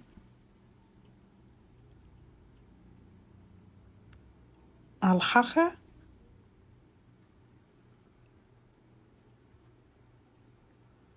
That's 52. That's not bad. That's not bad. 52 ayahs is not bad. The inevitable hour. What is the inevitable hour? And what will make you realize what the inevitable hour is? Both Thamud and Ad denied the striking disaster. The striking disaster is another name for Day of Judgment. As for Thamud, they were destroyed by an overwhelming blast. And as for Ad, they were destroyed by a furious bitter wind, which Allah unleashed on them nonstop for 7 nights and 8 days, so that you would have seen its people lying dead like trunks of uprooted palm trees. Do you see any of them left alive? Also, Pharaoh and those before him and the people of the overturned cities of Lut indulged in sin, each disobeying their Lord's messenger, so he seized them with a crushing grip. Indeed, when the floodwater had overflowed, we carried you in the floating ark with Noah, so that we may make this a reminder to you and that attentive ears may grasp it. At last, when the trumpet will be blown with one blast, and the earth and mountains will be lifted up and crushed with one blow. On that day, the inevitable event will have come to pass. The sky will then be torn, that it will be frail. Oh, the sky will then be so torn that it will be frail, with the angels on its sides on the day 8. On that day 8, mighty angels will bear the throne of your Lord above them. You will then be presented before him for judgment, and none of your secrets will stay hidden. As for those given their records in their right hand, they will cry happily, "Here, everyone, read my record. I surely knew I would face my reckoning." They will be in a life of bliss in an elevated garden, whose fruit will hang within reach. They will be told, "Eat and drink joyfully for what you did in the days gone by." And as for those given their record in their left hand, they will cry bitterly, "I wish I had not been given my record, nor known anything of my reckoning. I wish death was the end. My wealth has not benefited me. My authority has been stripped from me." It will be said, "Seize and shackle them, then burn them in hell." Then tie them up with chains 70 arms long.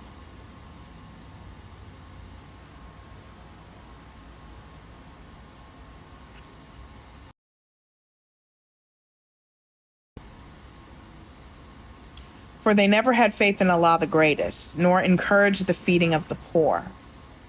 So this, period.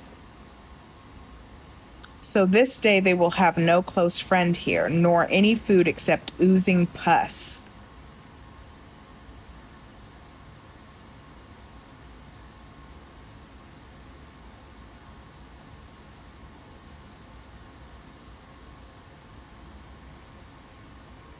The Quran is so visual. Like, it's so visual. Which none will eat except the evildoers.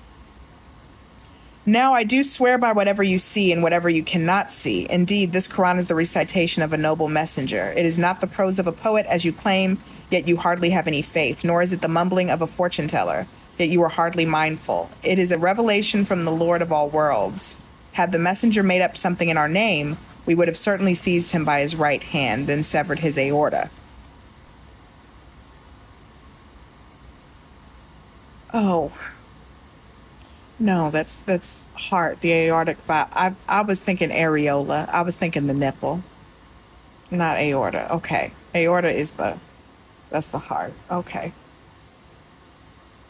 And none of you could have shielded him from us. Indeed, this Quran is a reminder to those mindful of Allah. And we certainly know that some of you will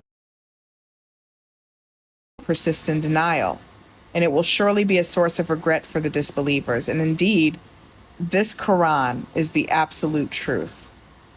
So glorify the name of your Lord, the greatest. That was like Book of Revelations.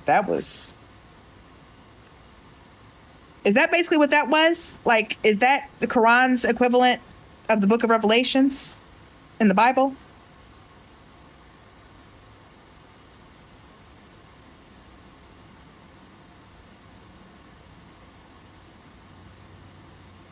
$109, y'all are saying 109. Al-Kafirun.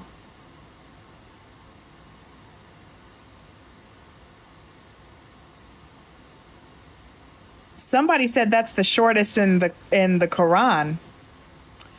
It's not. I know what the shortest is. The shortest is Al-Asr. Al-Asr.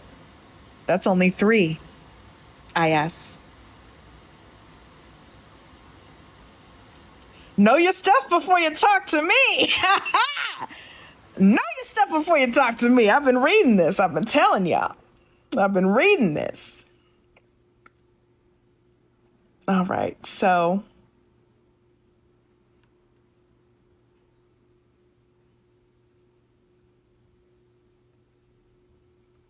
Al-Kafirun. Say, O Prophet, O you disbelievers, I do not worship what you worship, nor do you worship what I worship. I will never worship what you worship, nor will you ever worship what I worship. You have your way and I have my way. I like that one. I like that one. That was, it is what it is. I do not worship what you worship, nor do you worship what I worship. I will never worship what you worship, nor will you ever worship what I worship. So have your way and I'll have my way. You do you and I'll do me. Period. I like that one.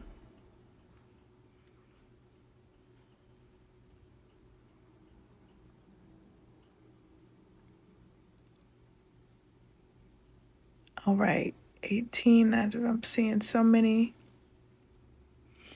94. Ashar. Ashar. Ash. Shar. Shar. That's hard.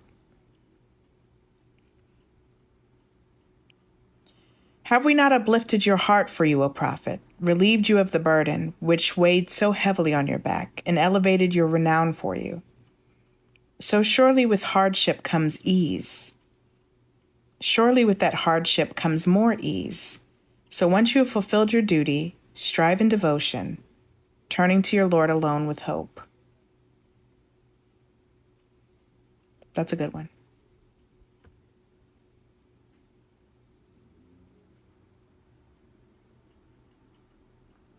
That was a good one.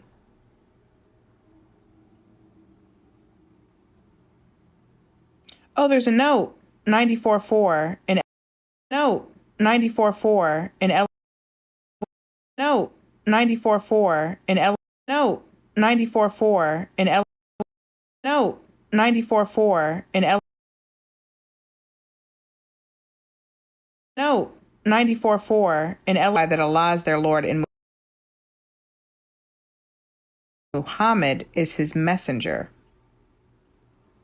Muslims,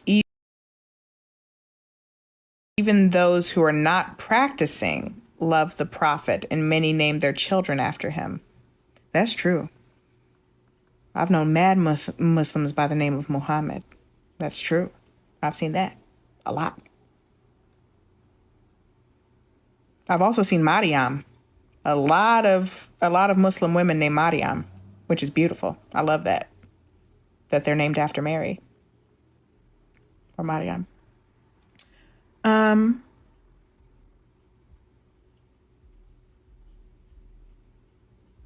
What else?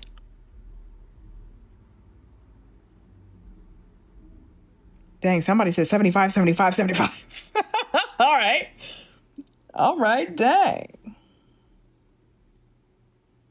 Al-Qiyamah.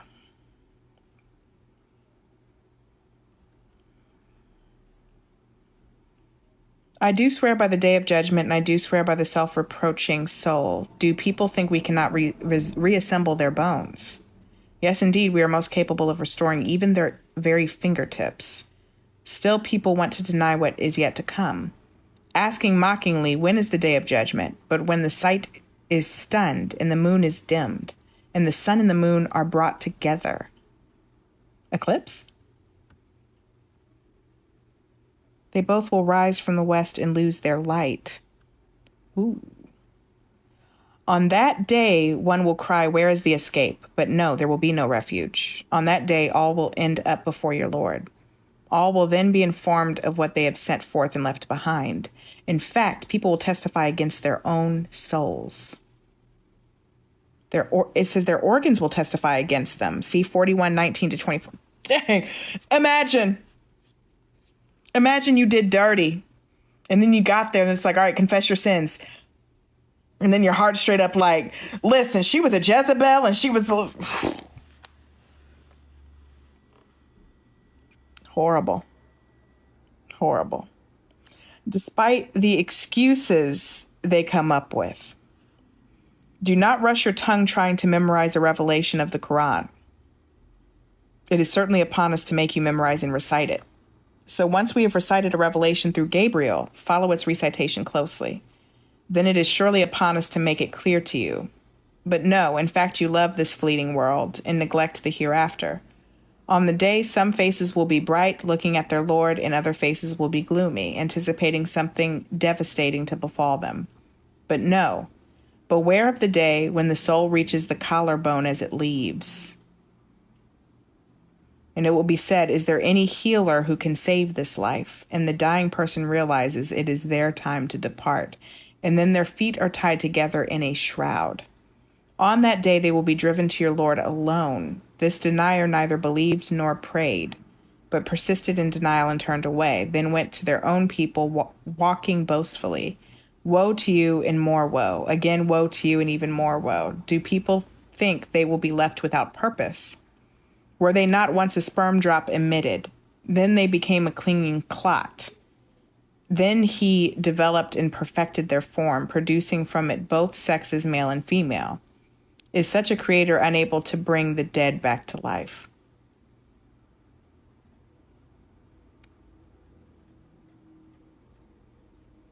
That's deep. That one's deep.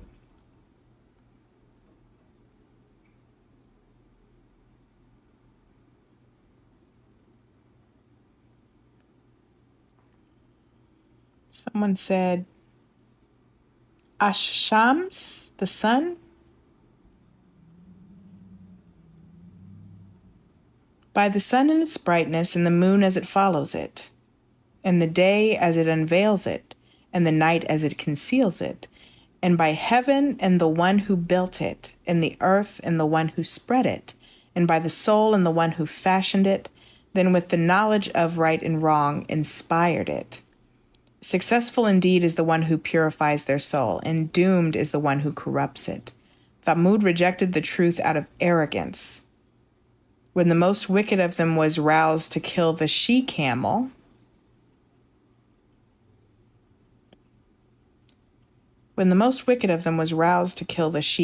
but the messenger of Allah warned them, do not disturb Allah's camel in her turn to drink. Still they defied him and slaughtered her. Oh. So their Lord crushed them for their crime, leveling all the ground. Period. He has no fear of consequences. Oh, that's the end. He has no fear of consequences.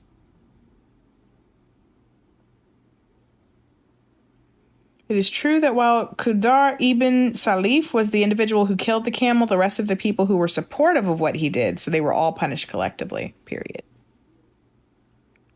Because all she wanted to do was have a drink. Why were you killing a camel that just wanted a drink? Why'd you kill a camel? Why would you kill a camel anyway? Do people eat camels?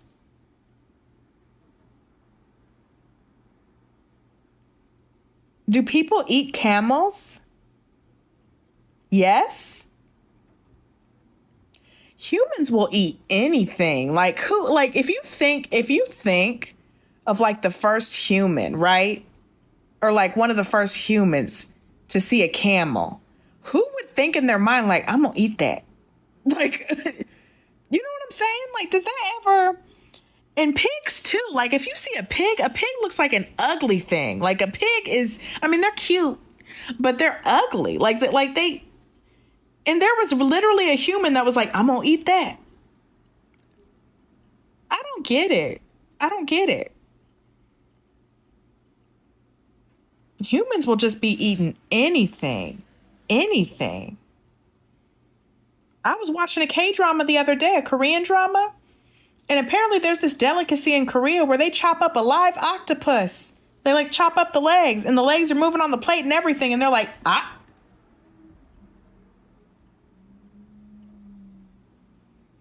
Think of the first person that saw a live octopus and was like, I'm going to eat that. No fire or nothing. Give that to me the way it is. I don't get it. Like I always find that interesting. Like do y'all remember what was it? Bizarre Foods? It was called Bizarre Foods. It was this man that traveled all over the world to eat like different delicacies from different countries and everything. There were so many episodes where I was like, humans will eat anything. Like they were the most rare. Humans will eat anything. Like they were the most rare.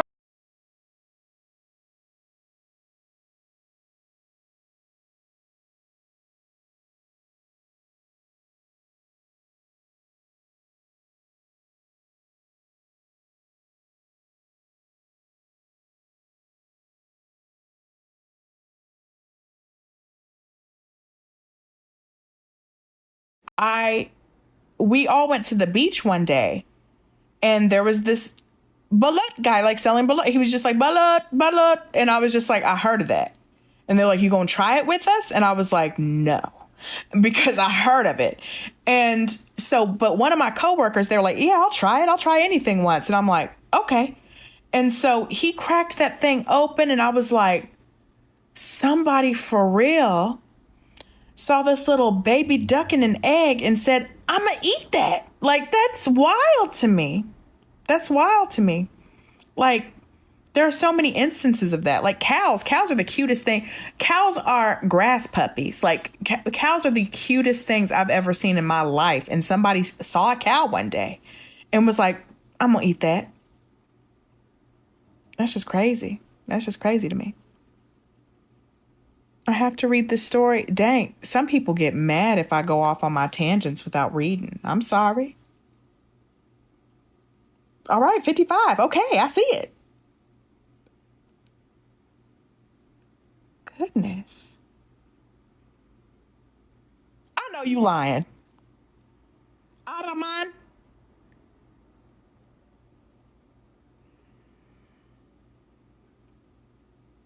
How many times, people in the audience who've been here from day one, how many times have we read Araman?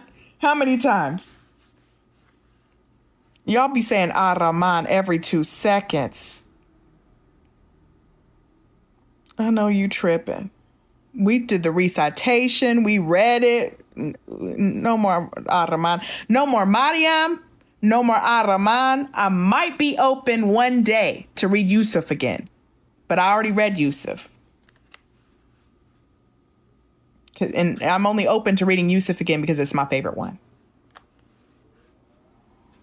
Somebody said 3. Isn't 3 super ultra long? And the only reason why I know 3 is super ultra long is because I'm reading 3 at the moment because of the book club. And I think that one's like 200. Imran, Imran, Ali Imran. Isn't that like 200 something? You tripping. It is 200 even. You are tripping. Not gonna happen. Absolutely not. 80, somebody said 86. Okay, so I saw 386. 386s. So 86 is Tariq. I think we already read Tariq as well, but it looks short, so I'll read it again. By the heaven and the nightly star, and what will make you realize what the nightly star is. It is the star of piercing brightness. There is no soul without a vigilant angel recording everything. Let people then consider what they are created from. They were created from a spurting fluid, stemming from between the backbone and the rib cage.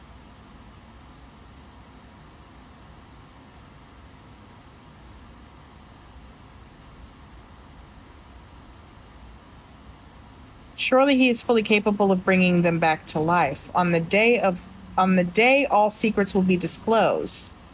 Then one will have neither power nor any helper. By the sky with its recurring cycles, and the earth with its sprouting plants. Surely this Quran is a decisive word, and it is not to be taken lightly. They are certainly devising evil plans, but I too am planning. So bear with disbelievers, O Prophet. Let them be for just a little while. That's right. Which surah was it where it's like evildoers? I will grant evildoers a day, but after that day is up, I'll even give them stuff that makes them happy. I'll give them stuff that makes them feel all jolly good. And their time is up. Then it's the fire for them. Especially that birthday candle shaitan.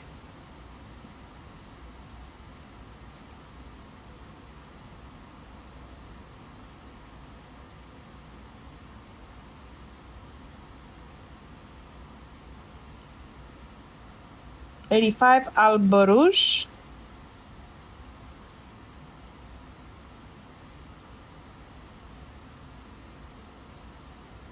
By the sky full of constellations.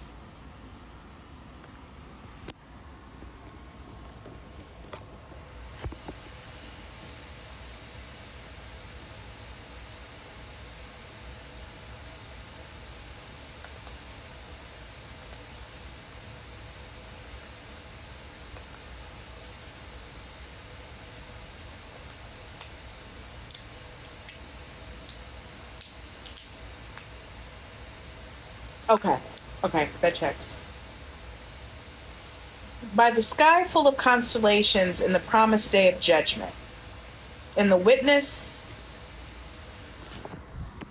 and what is witnessed. Condemned are the markers of the ditch, the fire pit filled with fuel, when they sat around it, watching what they had ordered to be done to the believers, who they resented for no reason other than belief in Allah, the Almighty, the Praiseworthy.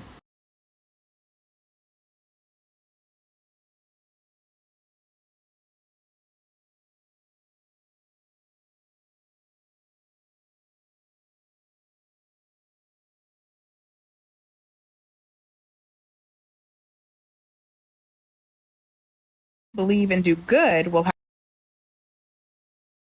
have gardens under which rivers flow. That is the greatest triumph. Indeed, the crushing grip of your Lord is severe, for he is certainly the one who originates and resurrects all. And he is the all-forgiving, all-loving, Lord of the throne, the all-glorious, doer of whatever he wills. Has the story of the destroyed forces reached you, O prophet, the forces of Pharaoh and Thamud? Yet the disbelievers still persist in denial, but Allah encompasses them from all sides. In fact, this is a glorious Quran recorded in a preserved tablet.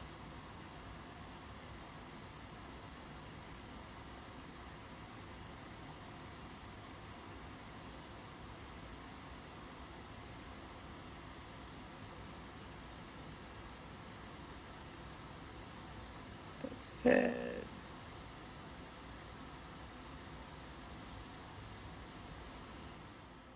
'76, The Human, A Beautiful Account of Heaven. Al-Insan.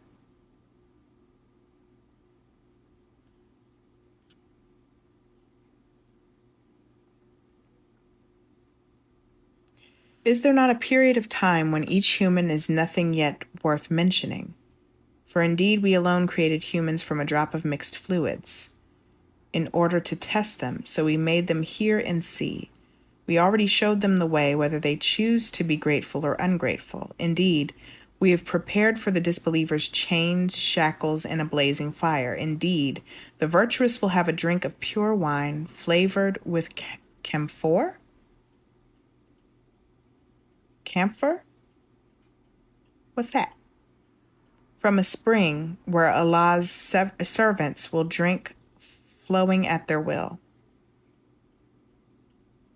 They are those who fulfill their vows and fear a day of sweeping horror, and give food despite their desire for it to the poor, the orphan, and the captive, saying to themselves, we feed you only for the sake of Allah, seeking neither reward nor thanks from you.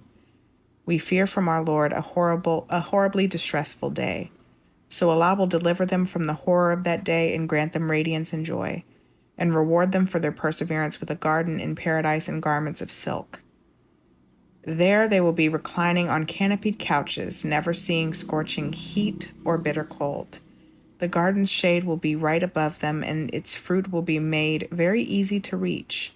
They will be waited on with silver vessels and cups of crystal, crystalline silver filled precisely as desired, and they will be given a drink of pure wine flavored with ginger from a spring there called Salsabil.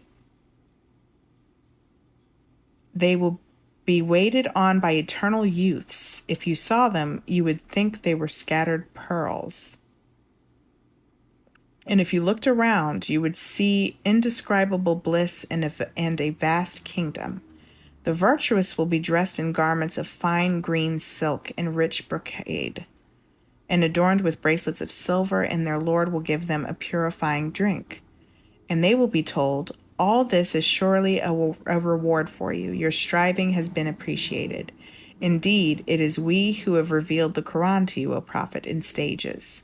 So be patient with your Lord's decree, and do not yield to any evildoer or staunch disbeliever from among them. Always remember the name of your Lord morning and evening, and prostrate before him during part of the night, and glorify him long at night. Surely those pagans love this fleeting world, totally neglecting a weighty day ahead of them. It is we who created them and perfected their physical form, but if we will, we can easily replace them with others. Surely this is a reminder, so let whoever wills take the right way to their Lord. But you cannot will to do so unless Allah wills. Indeed, Allah is all-knowing, all-wise. He admits whoever he wills into his mercy. As for the wrongdoers, he has prepared for them a painful punishment.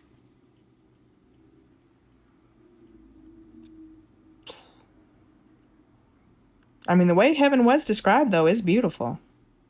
Just drinking wine all day and eating all kinds of fruit.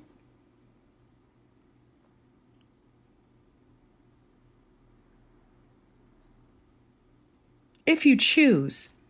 I wonder if heaven is one of those places where, like, if you're never hungry, you don't have to eat, but you're strictly eating just from the pleasure of it alone. You know what I'm saying? Because you don't need food to survive. You know what I mean? You know what's crazy? I had this dream of heaven once, but the entry to heaven was through water. Isn't that strange? Like you went up through water to enter heaven. Like that was the entry point. Isn't that strange? But the water to enter heaven, like let's say you're old, like let's say you died as an elderly person, when you go into the water to enter heaven, it washes away like all of your ailments and your age and everything, and you come back on the other side, like into heaven, perfect. That's what I had a dream about. That'd be a cool movie. I don't know how that compares with like this heaven. It doesn't seem like that matches, but still, that'd be a pretty cool movie.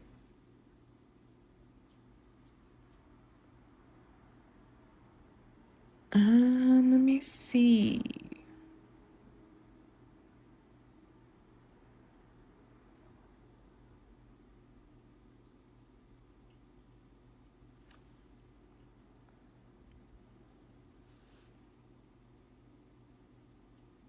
Didn't we already read 93? Adua?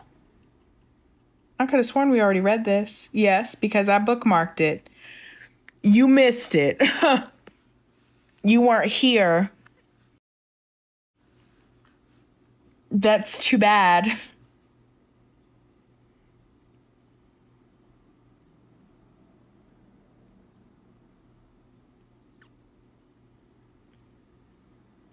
Somebody said my dream is in Islam. What do you mean? It says in the Quran that you enter heaven through water?